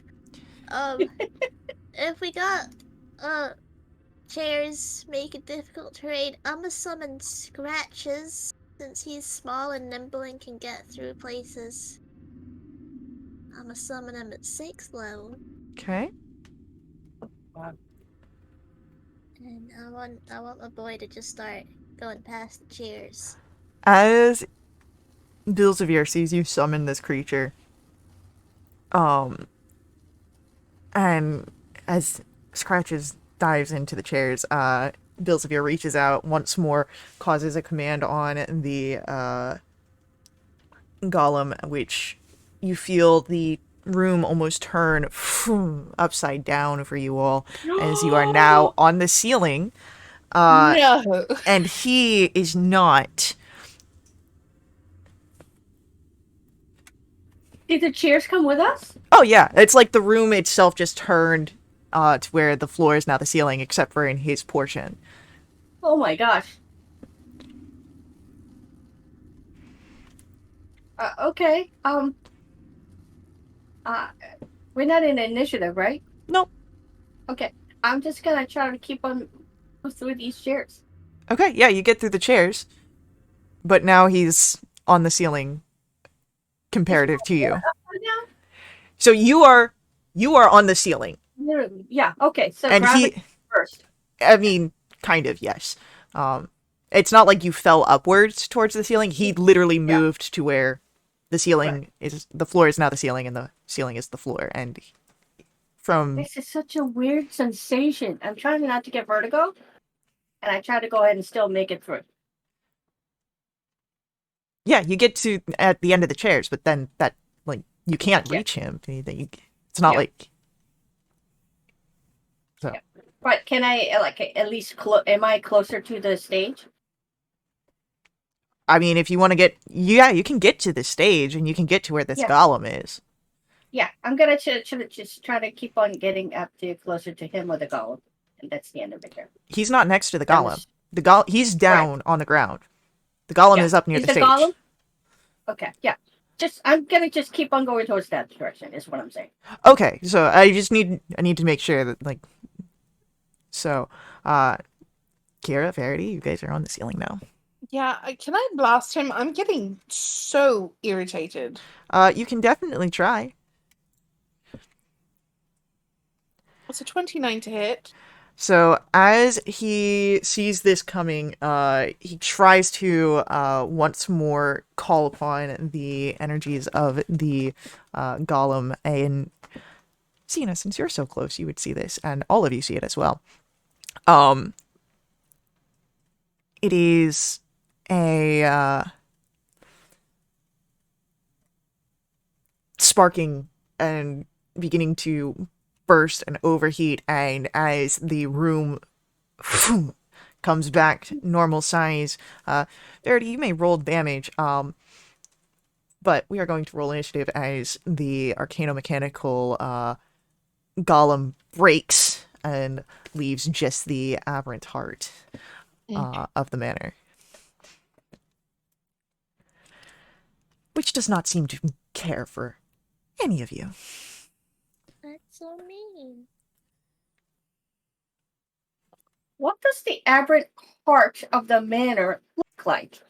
Uh, so imagine the mucus and mushy bits that you had seen of the mimic before, Yeah. but add more creepy void space energies, and it's all still in like the electric and sort of shaking husk of the metallic golem that it once was before. Oh, that's fantastic. Yeah, and it doesn't like you at all. Any of you. Well, we don't like it, so Wow, you don't like it? I worked You know, so I hard on this think- creature. I kind of like it a little bit, but it's not right, but it doesn't like us, so we can't admit that. oh, you're right. Oh, I hate it. Yeah. I would also say that it doesn't remind you too much of a heart, but actually of a brain. Ew. It's dope as hell. It's got like all the little valleys and channels and crevices. Okay. And how big is it? Crevice. It is a large creature. Oh, that's fantastic. And it's up on a stage. No. It was puked out of the stage because it was inside the golem. Oh, The great. golem And it's now broke on the apart. The golem, the room reset to where it Right. normally is. So Right. the floor is no longer the ceiling. Where the golem stood, pieces of it have fallen off as this thing has broken out of the confines that it was in. So you've got the brain-like entity that is all mucusy and gross. There's some ichor that comes off of it inside the sparking husk of the golem. That's great. And out of curiosity, how far is it from us? Well, from you, because you ran up towards it, it is about maybe 25 feet. Good to know. Okay. Thank you. And I So, would just like to point out that Verity goes first. well, out of your people, maybe. Out of our people. So it'll be Bam, And then it will be bam, bam, and then bam. So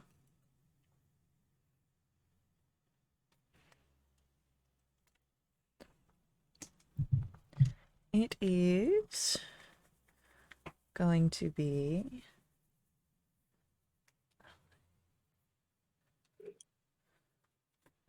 Verity, you are the first to act.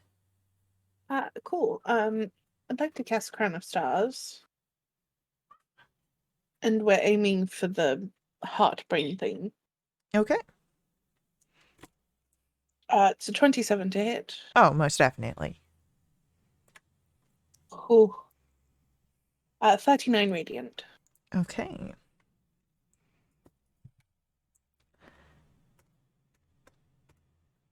Anything else from Verity? That's it. Mm-hmm. Xena, it is your turn. Yeah, I would like to go say hello to the brain heart thing. The overwhelming strikes. That is 27 to hit. 24 points of damage. 18 to hit?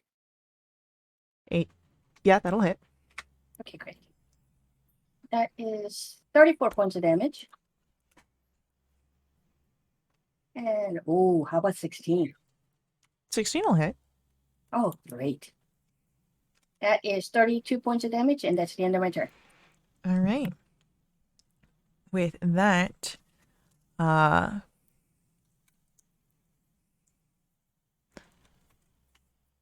it is going to be Bilzevir's turn.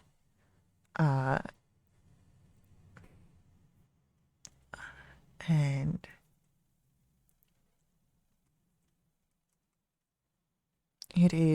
he's going to hold his action as he calls out, this thing's gonna be real tricky. Kira, it's your turn. Can I get the heart brain thing in a 60-foot cone without getting anything else? No, because Xena is right up in there in her little Yeah. small cell. Oh yeah, tiny. How I far forgot away to is roll it? all of that with the disadvantage. I'm sorry. Yeah, it's fine. Glitch in the Matrix. How far away is it? From you? We'll say it's about 60 feet. Cool. I'll 'Cause I use it. don't think you moved up. I didn't. I'll use full movement. And I'll use my action to dash as well. Just get in melee and then that's my turn. Okay. It is then going to be our creatures go, and can I get Xena and Kira to roll for me a intelligence Sorry, saving? I forgot I summoned Scratches. Oh, that's right. How far away is Scratches? Scratches would be 40 feet away. I forgot. I like to have 40 feet. Where's my thing? Yeah, Scratches gonna run up and start scratching. All right, let's go Scratches. So 17 hit. That'll hit. That's 15 points of piercing and 2 points of force. That's a net 1. God damn it, Scratches. And then a 28 to hit for 12 piercing and 1 force. Great. Sorry. Then I need Xena, Kira, and Scratches to make for me intelligence saves. Well, everyone gets a +6. What's Scratches? Oh, he's got a +2. Gets a +2 and a +6, which I don't think is enough. So, Scratches will be down. What is Xena's int save? Or did we get a BRB? No, I actually rolled it. That was 21. Okay. Do you want to re-roll it? I only saw Kira's, which was the 21. It was Oh, rolled I'm sorry. before I done scratches, so it's up the. Oh, okay. Then yeah, so that's fine. Then it is Scratches that takes this damage. My boy. So that is going to be 32 points of psychic damage. And then the area around the creature becomes a little muddied. And it's at this point that we're going to take our second break. So stick around with us. We will be right back to see what goes on with the brain heart. And we will be right back.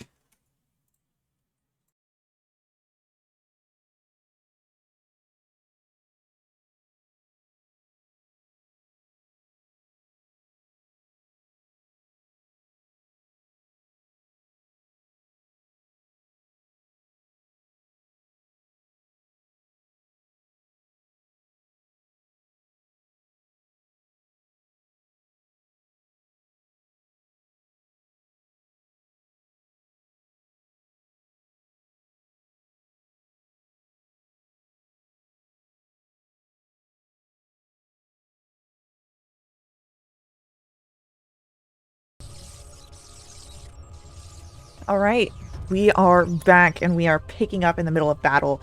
You are fighting this creature that burst out of the inside of the arcano-mechanical golem. As we come back to, it is going to be Verity. Your turn. You saw where it started got it a bit blurry, and seems to utilize some sort of magic. What are you doing? I'd like to blast it, please. Threw me off at first, but hold on. It's a 33.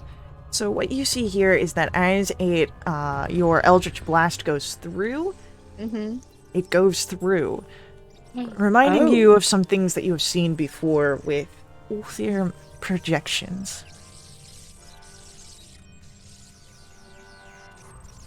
Oh. There's things to my eye.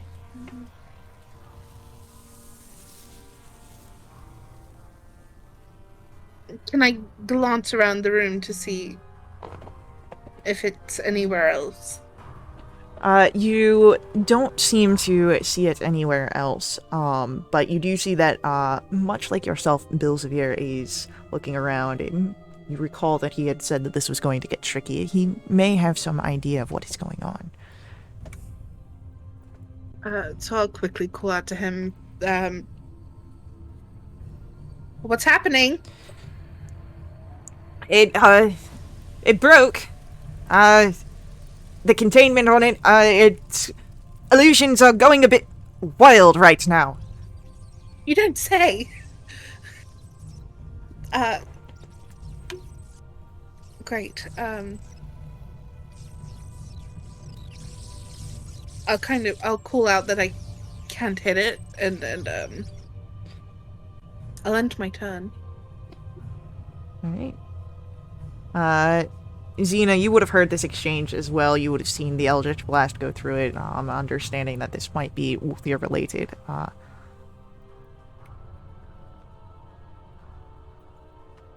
What would you like to do as it comes to your turn? Oh God. If you're related, what the heck does that mean? It's gonna control our minds? Did my axe attack seem to go through? Originally, and then there was that blast of energy that made it seem blurry. Oh boy, oh boy, oh boy.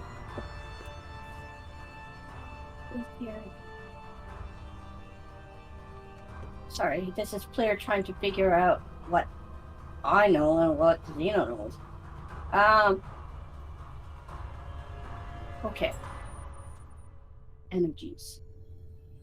Is there any... No. And I don't have any... Oh, Lord help me. Okay. I would like to try to hit it again, Okay. just in case it's the magic thing. So as you take your axe and cut through, it seems to pass right through, much like when Nothing you have happened. fought through other Ulthir Yeah. projections. Okay, that means we have to actually find the real one. Mm-hmm. And I don't have any necklaces to go figure out where the real one is. No, but you did hear that Bilzavir seems to know what's going on, so he might be able to figure out what's going on. How far is he from me? He is about maybe 20 feet from you. I would like to go up to him and say hello. But not in a, like a bad way. All right. You see that he's currently looking and doesn't seem to notice you until you are right there. And then he seems to flinch away. Yeah. I grab him by the cuff and try to grapple him. Okay. Make me a athletics check, please. That is 27. Okay.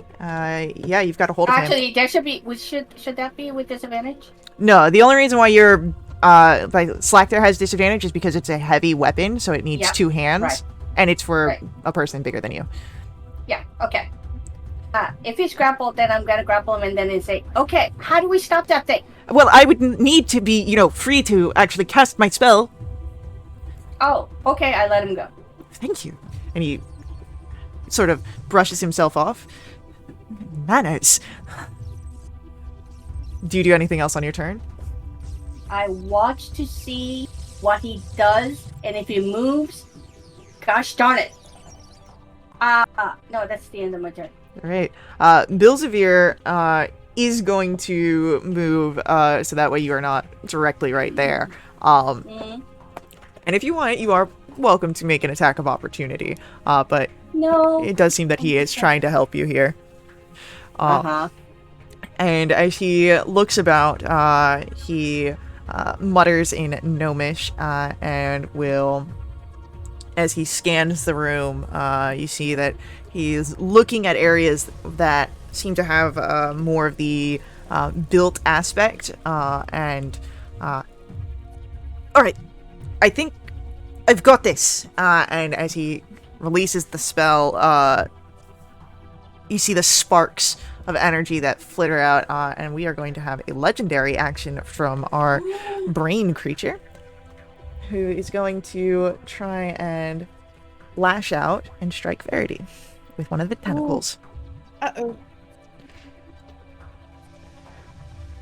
That is going to be a 15 to hit Yeah, that hits. for 16 bludgeoning damage. You are Okay. grappled Mm-hmm. by the tentacle. And this is the actual thing. This is Yeah, it is. When Bilzavir revealed it, it used a legendary action afterwards and okay. took a hold of you. Got Kira, it. it's your turn. It seems that that the projection has been dispelled and the real one revealed while Bilzavir is concentrating on this. How far away is it from me? It is about 30 feet from where you currently stand. And it's all alone. It has Verity held in a grapple. Is that close to it? No, the reach on that is 30 feet. Okay, I'm a prismatic spray the brain Okay. thing. Need a deck save. Okay. It's not the best at that. But as that is a natural 20, Oh, what happens? hopefully one that takes half damage. It's hit with 2. So first one. Wait, stop rolling 8s. God damn. Okay, so it takes half of that. So it will take 17 points of fire damage. Okay. And 7 does nothing. 7 needs a failure. Okay. The brain lets off more of these discharges. It seems that it is perhaps not doing so hot. That pun. Disgusting. Nothing. Do scratches do anything? Scratches will. How far away is it from scratches? So scratches is next to me, said 30 feet. Scratches will run up and start scratching. That's a 30. Go scratches. 11 points of. Slashing, piercing, something physical. Check it in a minute. 2 points of force.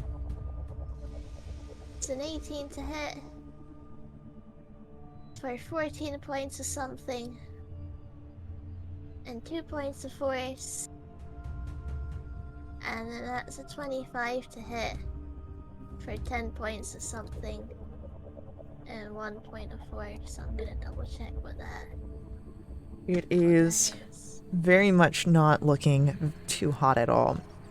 It's piercing damage. Yep. That's my turn. That's Scratch's turn. It is now our Brainheart creature's turn, and you see 2 more tendrils appear, and one will go for Scratches.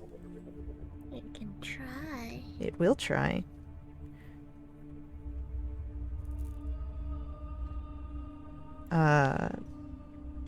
That's a 19. 19 hits. That is 17 points of bludgeoning damage, and Scratches is grappled. Damn up though. But at what cost? I don't want to talk about it. But yeah, and you see the other one just kind of hanging out in the air, almost as if it is taunting you, waiting. I'll wave at it. Verity. Yeah. At the start of your turn, you are going to take 13 points of psychic damage. Wonderful. And it is your turn. I didn't like that. It's 30 feet from me, It is. and I'm restrained. You are grappled. Grappled. Okay. Cool. We're blasting. 27. Okay. For 13 force. Alright. 26 for 10. A 19 for 8. And a 32 for 11. Okay. Still kicking. Hold on. I'm holding. As you release those 4 blasts, each into the fleshy energy, you see sparks upon impact. They crackle outward, and on that last hit, you all feel the ground beneath you shake. You see the walls tremor as things fall, and you are pushed outwards. It breaks all of you from any sort of hold that you may have been in, as you are sent from where you stood by the explosion outwardly of the magical energy. And as you are able to get a hold of yourself, look out, you watch now as you are on the grounds just outside of the docks district. You can hear it in the distance, but you are more caught up by the crumbling of the house collapsing in front of you. In the moments after this, as you all kind of catch your breath, Bilzavir is attempting to cast the spell to get out of here, but because of the strange influence and the collapse of the anchoring, the veil here is right. As the magic tears, you see that There is a rift here in the sky, breaching into a strange plane of some arcano-mechanical domination. And from the sky begins to rain these metallic bodies, these constructs. And as you all stand up, Xena, when you stand, you are no longer small as the minute has passed. Yes. But there are dozens, maybe hundreds of Modrons falling from this open area in the sky. And you hear their strange robotic chanting of neutralizing the chaos. Oh no. And there are Modrons that immediately come for you all. So, let us roll another initiative here, please.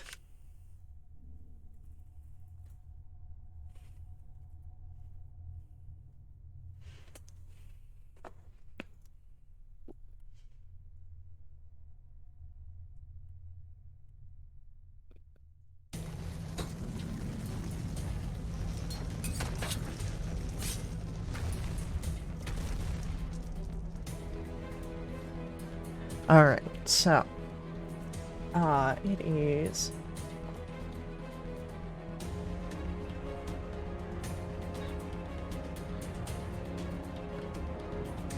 going to be Verity, Kira,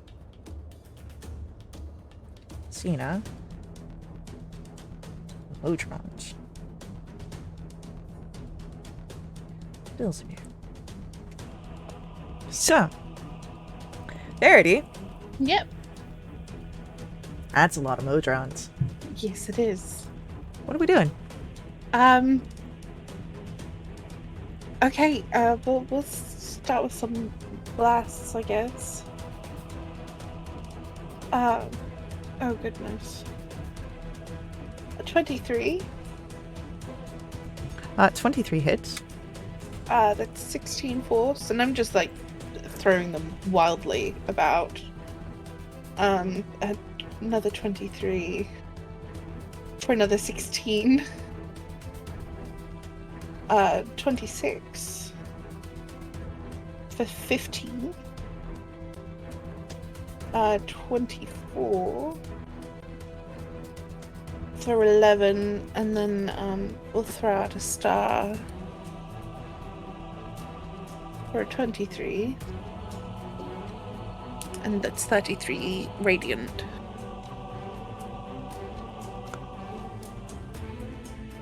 Okay, so as you throw these energies outward,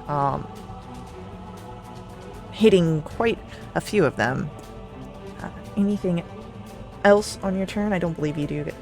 No, that's it.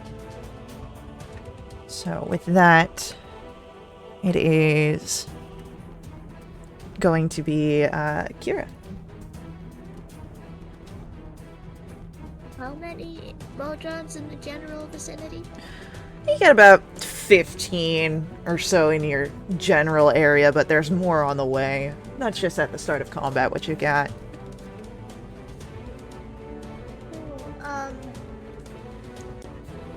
I'm gonna run up to Modron and bonk. Which is 30 to hit. Oh, most definitely. So that's 17 points of bludgeoning. And it has to see if it takes psychic. 4 psychic? It does take psychic damage. Woo! Bonk again. Two-handing, so I want to see if I get a 1 again. 'Cause it's funny. Hell yes! Nice. I have great weapon fighting, but I'm not re-rolling because it's funny. Psychic.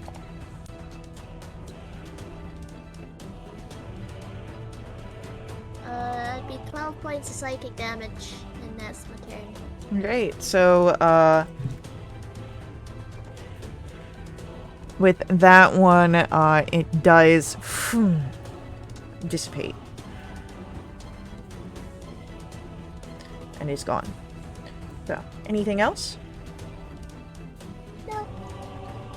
Xena, what are you doing? My boy still up? Oh, scratches would still be up. Sorry, I totally forgot. Scratch is gonna go up to Modron and start scratching. No, he's not. He'll try again.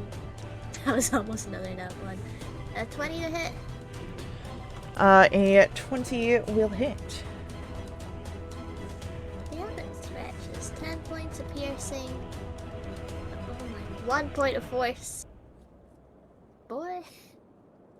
It's a 19 to hit. Oh my god. 10 points of piercing. Points of force. And that's Scratch's turn. Okay, another one seems to turn to dust here. As Xena, we come to your turn. I would like to go up and say hello to one of them. Okay, Or if they're all around me, just go ahead and... there's plenty of them here. Okay. That is going to be 22 to hit. Most definitely. For a total of 28 points of damage. Okay. That is 25 to hit. For 33 points of damage. Okay. That is natural 20. 40, 50 points of damage. Okay. That's the end of my turn. 3 of them around you begin to disintegrate, turning it into just dust. And as you cut through these swaths of the constructs, turning them to dust, from the sky rain down more, and as they hit the ground, you see them. They are circular monodrones. You've got the cubed duodrones, the pentadrones that stand tall amongst their companions. They all seem to come forward with their chant of needing to neutralize the chaos. And I think it actually is do an action surge. Is there a check I can make to find out how to stop this? Because I mean, keep on hitting these things as they come it doesn't seem like a smartest idea. Well, Is there a way to close the portal? the portal's in the top of the sky. So yeah. It's not... If there's something to... I mean, you do think that perhaps if you could get a rift breaker up there, but you don't have a rift breaker on you. So this may be a thing you have to come back and handle later. Okay. Is Build-A-Bear still there? Bilzavir is still present, yes. Build-A-Bear, do you know how to stop this thing? He turns... no, I don't. Crap, that's the end of my turn. Oh, actually, am I within 30 feet of scratches? Yeah. Yeah, can I? Okay, as long as I'm within 30 feet of scratches. Cool. So, Maybe I go a little bit closer to like 10 I get close like another 15 feet. Cool. And Alright. that's it. So, Verity, you see a monodrone coming towards you. No, I don't want that. How far away is it now? Currently, it's about maybe 15 feet. Do you have a reaction? Oh, it's not my turn. No, it's their turn, because Xena came in and I was Okay. asking questions, but Okay, it's their turn. sorry. Okay. So a monodrone's coming towards you, and as it does so, it is going to release a javelin throw. Oh, that's rude. Mm-hmm. But a 9 misses, so you're easily able to dodge out of the way. Hmm. You've got another one coming towards you. This is a triadrone. A tridrone. And this one is going to, as it comes forward, you see the pyramid face turn 3 times and release 3 of the javelins that it pulls from itself. First one is a 22 to hit for 4 points of piercing damage. Second one is a 13 to hit Who's this going to? You, Verity. Oh, okay. What was the first one? 22 for 4 damage. Okay. I'm so sorry. No worries. 13 to hit, No. and then the last one misses as well. Towards Kira, you also have a Triodrone that approaches you and is going to take 3 punches at you. Oh, That is a 17, no. an 18, Nope. and a 21 Yep. for 4 points of bludgeoning damage. Ouchie. And it scratches at your side or somewhere else? Scratches be somewhere else, because I took down a Modron, so Scratches would have went up to another one. Cool. So a Pentadrone approaches Scratches. And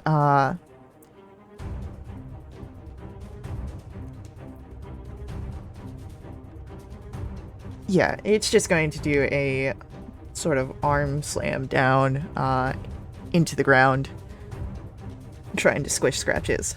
The first one misses with a 7. The second one is a 10. Nope. The third is an 18. 18 just hits. Oh, wait. May I do a reaction? Sure. Shay, are you okay with me trying to save Scratches? It's just a summon, so it's completely up to you. Okay, may I go ahead and gift 50 temporary hit points to Scratches? Sure. So, as you give Scratches 50 temp HP, that is 5 points of bludgeoning damage to Scratches. That was what, the third attack that just hit? Yes. Fourth attack misses. And then the fifth will also miss. And then Xena. You have a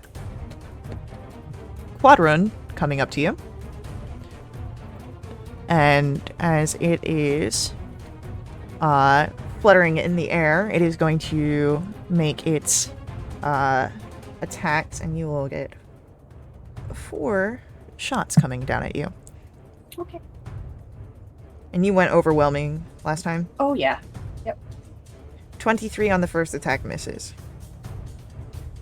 The 11 misses on the second. 19 a miss. And 18 misses. So you are safe this round for that one, but you have a Duodrone that is going to come up and go for some punches. First one misses, and a 17 misses as well, so you're fine. Bilzavir takes his turn and disappears behind cover to get somewhere safe, because this is a lot, and he doesn't like it. Verity, Yes. it's your turn. Okay. Do I have any that came into my melee space? The Monodrone was coming up to you, but did not fully Okay. make it. Got But it. there are plenty of them around. There's like 15 on the field currently. Okay. We'll start with the Monodrone. I want him away. That's a 28 for 14 force. That one's gone. Great. We'll go for another one that hit me. A 24 for 16 force. That is the Triodrone now. Cool. We're just throwing some out. 21. Yeah, that'll hit a Triodrone. 11 force. Alright, he's still up. Same one. 29 Hits. for 8 force. Disintegrated down. Great. Something is getting one of these stars. Okay. 21 Hits a Quadron. and a 34 radiant. Quadron's down.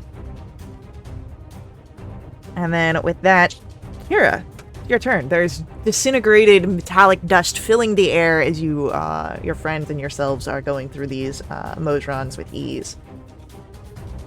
How many Modrons can I get in a 30-foot cone?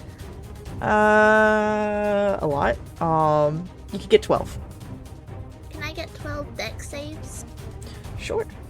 DC's only 16 because it's from a magic item. I will say that it will be... I'm just going to do it this way. That's a lot. I don't want to do all that math. You said DC is 16? Yeah. 3 succeed. Cool. 3 of them will take 13 points of psychic. The rest will take 26. Cool. I'm going to... those... 9 disintegrate. Wait, you said psychic damage? Yeah. Yeah, they disintegrate. The other 3, I'm just going to do a quick thing here to see which ones they are, because 13 could kill some of them, but that one is fine, that one is fine, and that one is dead. So of the 3 that succeeded on that save, one of which is blasted away, the other one looks really badly hurt, and there's a little hurt as you, the other 2 were a quadrant and a pentadrone. Modron names. It's so metallic and harsh. Alright. Use my bonus action to cast Spiritual Weapon on the one remaining. And bonk. Which is a dirty 20. Alright, and was this going for the quadrone or the pentadrone? The quadrone. Okay. That hits. That's 15 points of force damage. That quadrone goes down. Cool. Scratches will run up to the other one. So many numerologies and names. I'm getting confused. My head hurts. And Scratch is gonna start scratching. Okay, go for it. That's a 19. Hits. Scratch has been rolling ones for the past like 3 rounds. 10 points of piercing. Okay. And 1 point of force. Pentadron's still up. Oh man. 29 to hit. Hits! Okay, 12 points of piercing. And 3 points of force. Now the pentadron's down. And Scratches run up to anything else. Yeah, there's again like a ton of Modrons here. Scratches will scratch something else. Okay. No, you won't. That's Oh, his turn. Boy, I'm about to send you back. Get good. You gotta get through all that temp HP Xena gave him. Or just drop concentration. No, did you cast it where it doesn't need concentration? That's Fey Wanderer Ranger stuff. I don't have that anymore. Oh, okay, cool. Xena, it is your turn. They keep coming. Are we just gonna stand here and fighting? I ask, and then I'm going to go ahead and just keep on hitting them with overwhelming strikes. That is 25 to hit, for a total of 33 points of damage. That is 27 to hit. Yep. For 24 points of damage. It depends on which one you hit. That one's still standing. Okay, that's 29 to hit for a total of 28 points of damage. Now that one is gone. Okay, that's the end of my turn. Alright, it is our Modrons. And we got the 2 coming towards Verity. Once more a monodrone and a tridrone. This time as the monodrone will close distance, he's going to try and shank you. Great. But that's going to be only a 9 to hit. As the tridrone comes up, you see where those faces turn again, but instead of coming with the javelins in hand, you just see 3 fists that are going to try and punch you. Oh, lovely. The first one misses with a 12. Mhm. Second one misses with a natural 1. Mm. But that last one is going to be a 21. Cool. So that will be 4 points of bludgeoning damage. Okay. towards Kira, you have a duodrone coming towards you. And it is going to release 2 javelins at you. First is a natural 20 Yeah. for 11 piercing. Ouchie. The second is going to miss with a 5. Towards Scratches, Scratches has another Penadron coming up. And is going to take some stabs of the legs down, trying to squish. A 15, Misses. 13, Misses. 18 Hits. for 6 points of bludgeoning damage. 11 misses. 21 will hit Yep. for 6 points of bludgeoning damage. Cool. And then towards Xena, we have a quadron, which again takes 4 shots. 9 misses, 18 misses, 19 misses, but that is a natural 20 for 4 points of piercing damage. Damn. That hurts. Does it hurt as much as rolling the you-know-what on? It does, because that was two ones on my dice. So literally the minimum I could do. And then what was the last roll that I did? And then a duodrone comes up to you. And the duodrone is going to do 2 javelin attacks as it walks up. A gentleman's 20 misses, but a natural 20 will hit. Ooh. So that will be Snake eyes again. 8 points of piercing damage. Oh, okay. And Verity, we come to your turn. Okay, what is our situation looking like? There's Uh, way more still coming. There's still more in the air, especially kind of in your space, but in the immediate area, there's still kind of only about 15 or so. But overall, you've taken out a decent chunk of them, maybe about half or so of what's in the immediate airspace over you. But it's kind of spreading out over the city. Oh, okay. All right then. And there's 2 in my melee, yeah? Yeah, there's 2 that are directly in your melee. Okay. I'll go for them first. It's a 15 to hit one of them. 15 will hit. Okay, cool. It's 16 force and they're pushed back 10 feet. As the triadrone is pushed back, you see as it disintegrates. Cool, okay. The other. It's 24. 24 hits. That's 13 force and they're pushed back. That is the monodrone, and you watch as that is dissipated as it heads back. Okay, cool. But then with just throwing some out. 20 for 10. And that is going to hit a duodrone. He's still up, but looking in very bad condition. Okay, we'll hit him again for a 29. Yep. That's 15 force. He is disintegrated. And then something is getting a star. It's a 22 for 38 radiant. Okay. That hits a penadron, and that one dissipates as well. And Kira, it's your turn.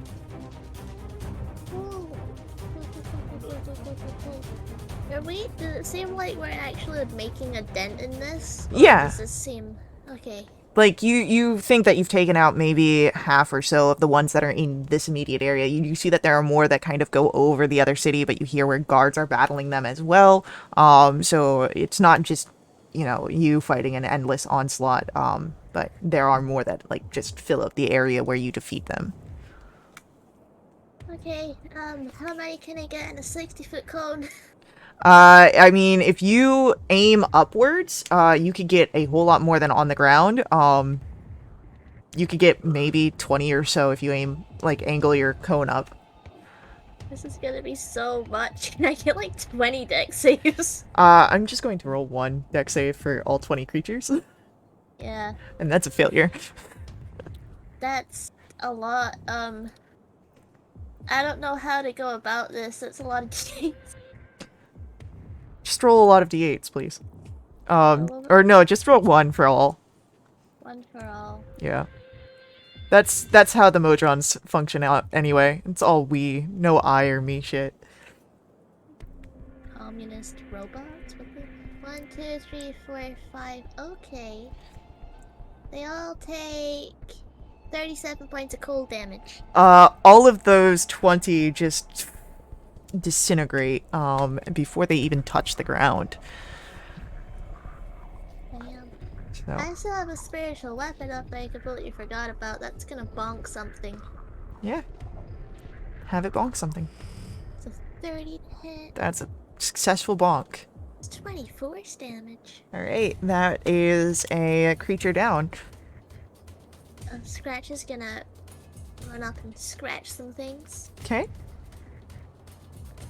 It's a 23 to hit that'll hit. for 15 piercing Okay. and 5 force. Look at Scratch is doing damage. That's so mean. 18 to hit. 18 will hit. It's 11 points of piercing and 4 force. 2 of them are down, broken into dust.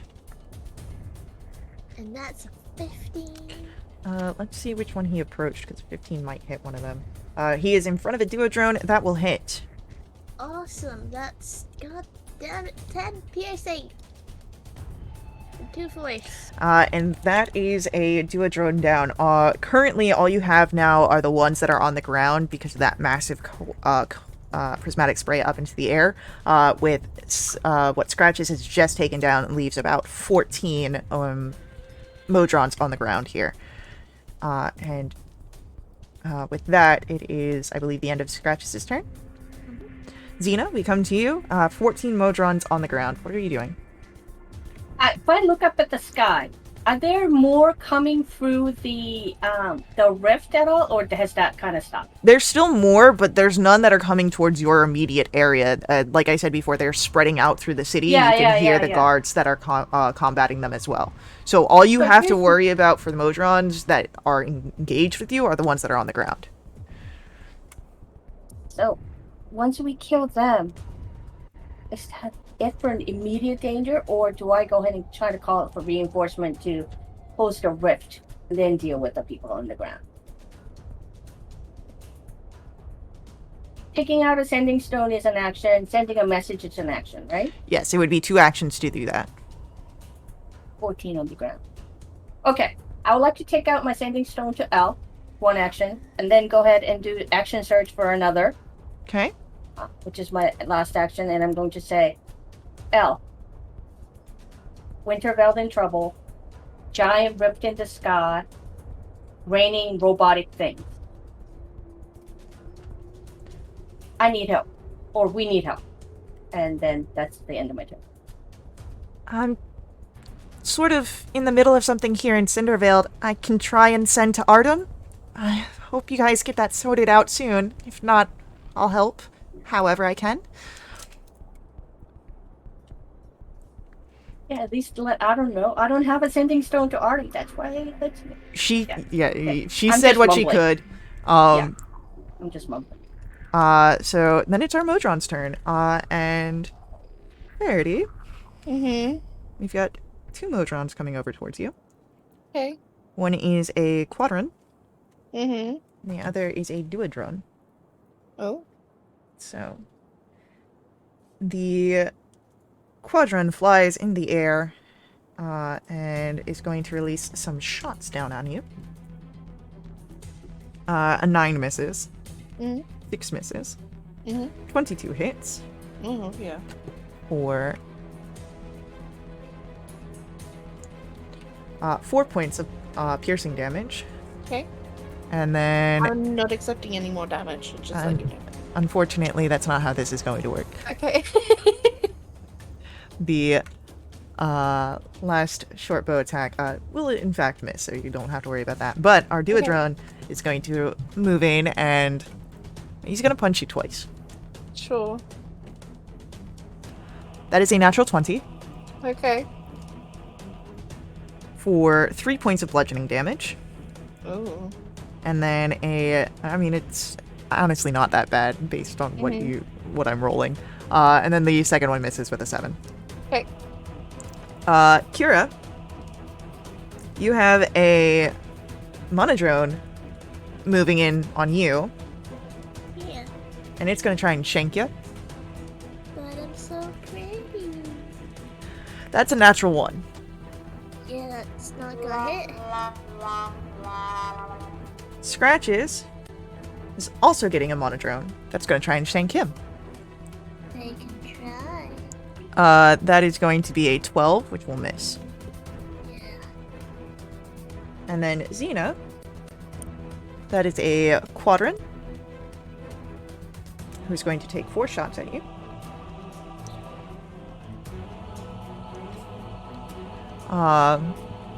And then, so the 4 shots that come down, a 21 misses, an 11 misses, another 11 miss, and that's a natural 1. So, fine there. The last Monodrone, or the last Modron coming towards you, Xena, is a Penadrone, and it's going to try and crush you under each of its 5 arms.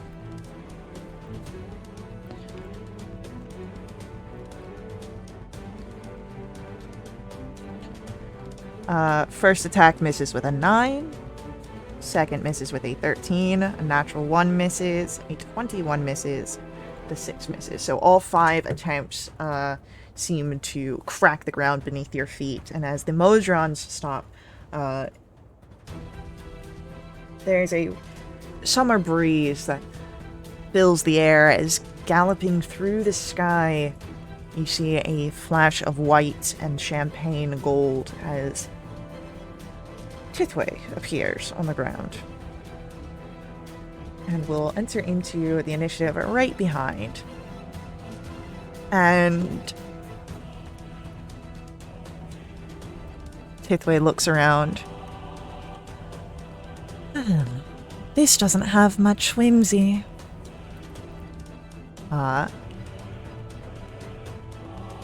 And is going to rush forward and go for a Duodrone on Verity and take the hooves down in an attack as it rears up. And Tithway gets a natural 20. Oh yeah. And as Tithway stomps down on the Duodrone, it disperses into dust and is no more. And with that, Verity, we come to your turn. Thank you. We'll blast the Quadrone Go for it. up there. It's a 29 A 29 definitely hits. for 9 force. Okay. A 17 That'll hit. for 11. Okay, looking rough. Great. 26 for 9 force. And there is no more quadrant above your head. Okay, sending one out somewhere. Okay. A 19 Okay. for 13 force. Okay. And then there's a star going out to something. Okay. Another 19 for 31 radiant. Alright, so as that heads out, your Eldritch Blast hits another Quadrone, your Crown of Stars hits one of the Triadrones, and causes more dust to fill the air as the Triadrone no longer stands there. but the quadron is still present. So, currently you have 3 monodrones on the ground, 1 duodrone, 2 triadrones, 2 quadrones, and 3 pentadrones. And a unicorn. Anything else from Verity? That's cool. Kira, you have a monodrone in front of you. It's getting bonked. Bonk 'em. That's a 28 to hit Yeah, that'll hit. at 17 points of bludgeoning and 11 points of psychic. There's no more monodrone in front of you. Oh, rather the one that's on scratches, Okay? and that's a 26 to hit Easily. for 16 bludgeoning and 8. Nope, that was a 1 in there, I think. I'm not scrolled down. For 9 psychic. Alright, the one in front of Scratches is gone as well. 2 more dusted as your hammer cuts through them, almost. My spiritual weapon will bonk something. It's a 25 to hit for 13 force. Alright, so as it goes against one of the pentadrons, that is 13 points of force, but the pentadron is still standing. Scratches will start scratching things.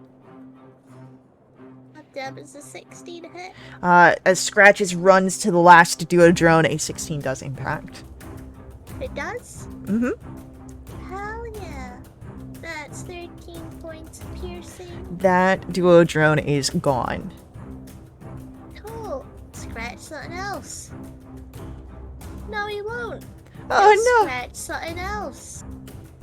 17. So, as he rushes up to one of the 2 remaining triadrones, the first one misses entirely, but the second one does catch against the pyramid's face. Go ahead, roll damage. Will do. That's 13 points of piercing and 3 points of force. And that tridrone is gone. So, Turn. with that, Xena, we come to your turn. You've got a quadron on you and a pentadron on you. I would like to say goodbye to them in an overwhelming way. And it's going to be 26 to hit for 29 points of damage. Alright, the quadron's gone. 21 for 34 points of damage to another one. Pentadron's gone. That is 29 to hit for 29 points of damage to another one. Alright, so as you rush through the grounds, you make your way over to the last remaining tridrone, and that is gone, leaving just a monodrone, a quadrone, and 2 pentadrones. As Xena, your turn comes to an end. Our Modrons are going to go. And the monodrone is going to run over to Scratches and try and shank. With a 13, I believe that misses. Yep. Our quadrone is going to take a shot down at all of you. So 1 arrow to each. A natural 1 to hit Verity. A 10 will miss Kira. And then a 14 misses Xena. And let's just see if the last one goes for either Scratches or Kitway. That is 2 hit Scratches. And I can't swear we're streaming. That is going to be a 15, so that will miss. Then we've got our 2 Penadrons. And as one of them is going to kind of stand in front of everyone, I'm going to ask for... Well, not everyone, because you do kind of move around. This is going to be in an area where it will hit Kira, Scratches, and Xena. I need a Constitution saving throw as a release of gas comes here. Oh no. Scratches modifier. gets a +6 from me, so that's 20 before modifier. Yeah, all of you are fine. None of you are paralyzed from the gas. Oh! However, the last Penadrone is walking near Verity and Tithway and is going to take the tendrils down and make 5 arm attacks against both of you. Uh-oh. So the first 2 against Verity, we have a natural 1 Hmm. and a natural 20. Oh. So that will be 6 points of bludgeoning damage. Okay. The next 2 are against Tithway. And I believe both of those miss.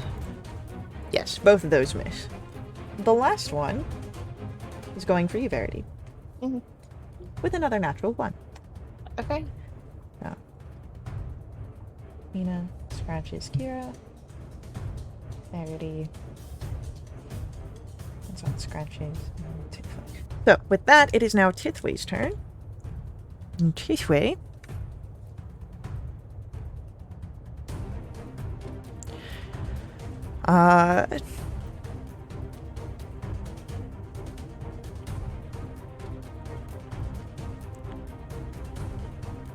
Tithway's going to take a horn attack. Does not make it, unfortunately. With that, Verity, it's your turn. Oh, we're blasting away. That's a 24. For 10. 17. Okay. For 13. Okay. That is a 28. For 10. The Pentadron is gone. Great. There's one on... You've there's a got bunch. you've got 3 left. You have a Monodrone left, you have a Quadrone left in the air, and then a Pentadrone that is over top of everybody.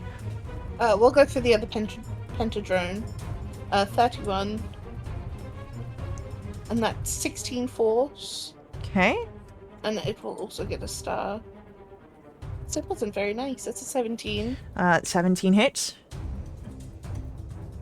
That's 33 radiant. Alright, that Pentadron's down, leaving just 1 Modron and a Quadron.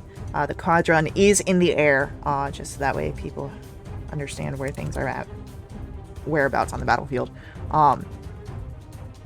Verity, I believe that is the end of your turn. It is, yes. Kira, it is your go. Cool, so there's a thing in the air. What's on the ground? A Monodrone on Scratches is on the ground. Cool, I'll run up to the Monodrone and bonk. Okay. That's a 23 to hit. That'll hit. 17 points bludgeoning. And 9 points of psychic. Monodrone's down. It's just a thing in the air. Just the thing in the air. Cool. Not much I can do about that. You could try and throw Scratches at it. Would that be an improvised weapon? I would say that'll be an improvised weapon. Is it dex based? Dex-based. I'll try and throw Scratches. Okay. Here, boy. Some indignant squeaking. It's a 13 to hit. A 13 it does not hit the Quadrone. So it scratches while in the air. It will use its bonus action to teleport onto the thing. Yeah. And start scratching. Go Scratches. Course correction. That's a 15. 15 just misses. God Oh! damn it, Scratches. 18. Yep. 11 points of piercing. And 6 points of force. And then a 19 to hit. Yep. For 11 piercing. And 3 force. And then Scratches is plummeting as the last of the Modrons in this area fall. How high up is he? About maybe 30 or so feet. Oh boy. But he does have all that temp HP. Yeah. He's doing fine. So that'll be 21 points of bludgeoning damage from the fall. He's still okay. Still okay. And you are no longer bound by initiative. That was fun. Whimsy must rule. No need for laws here. You're so right. Hi, Tetsway. What's up? Hello, Kira. As I say hi to this way, I'm gonna try to go to the where I last saw Build-A-Bear. Sure. You find where he had sort of ducked away towards the direction of the city as there was some built up boxes and crates. He's not there. Gosh darn it! What? He's gone!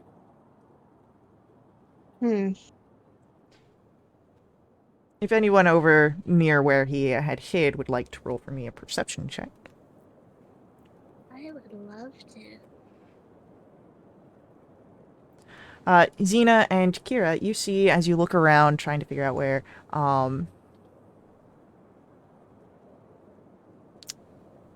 Scratches might spot this as well, depending on his modifier. 0. So Xena and Kira, you spot this, as you guys are looking around, the gnome, Bilzavir, as he passes through a, gateway, one that looks very familiar. As you see, it is the outer grounds of our Camerandel. And as he passes through, you see that in his hands is a small vial of perfume. He still has it, which means you still have a way to go. But that is where our session will end today.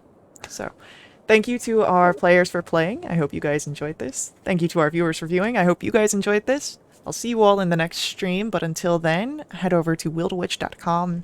Check us out there. I'd love to see you in our Discord. And as always, may the ever-burning light forever guide your steps. Laters.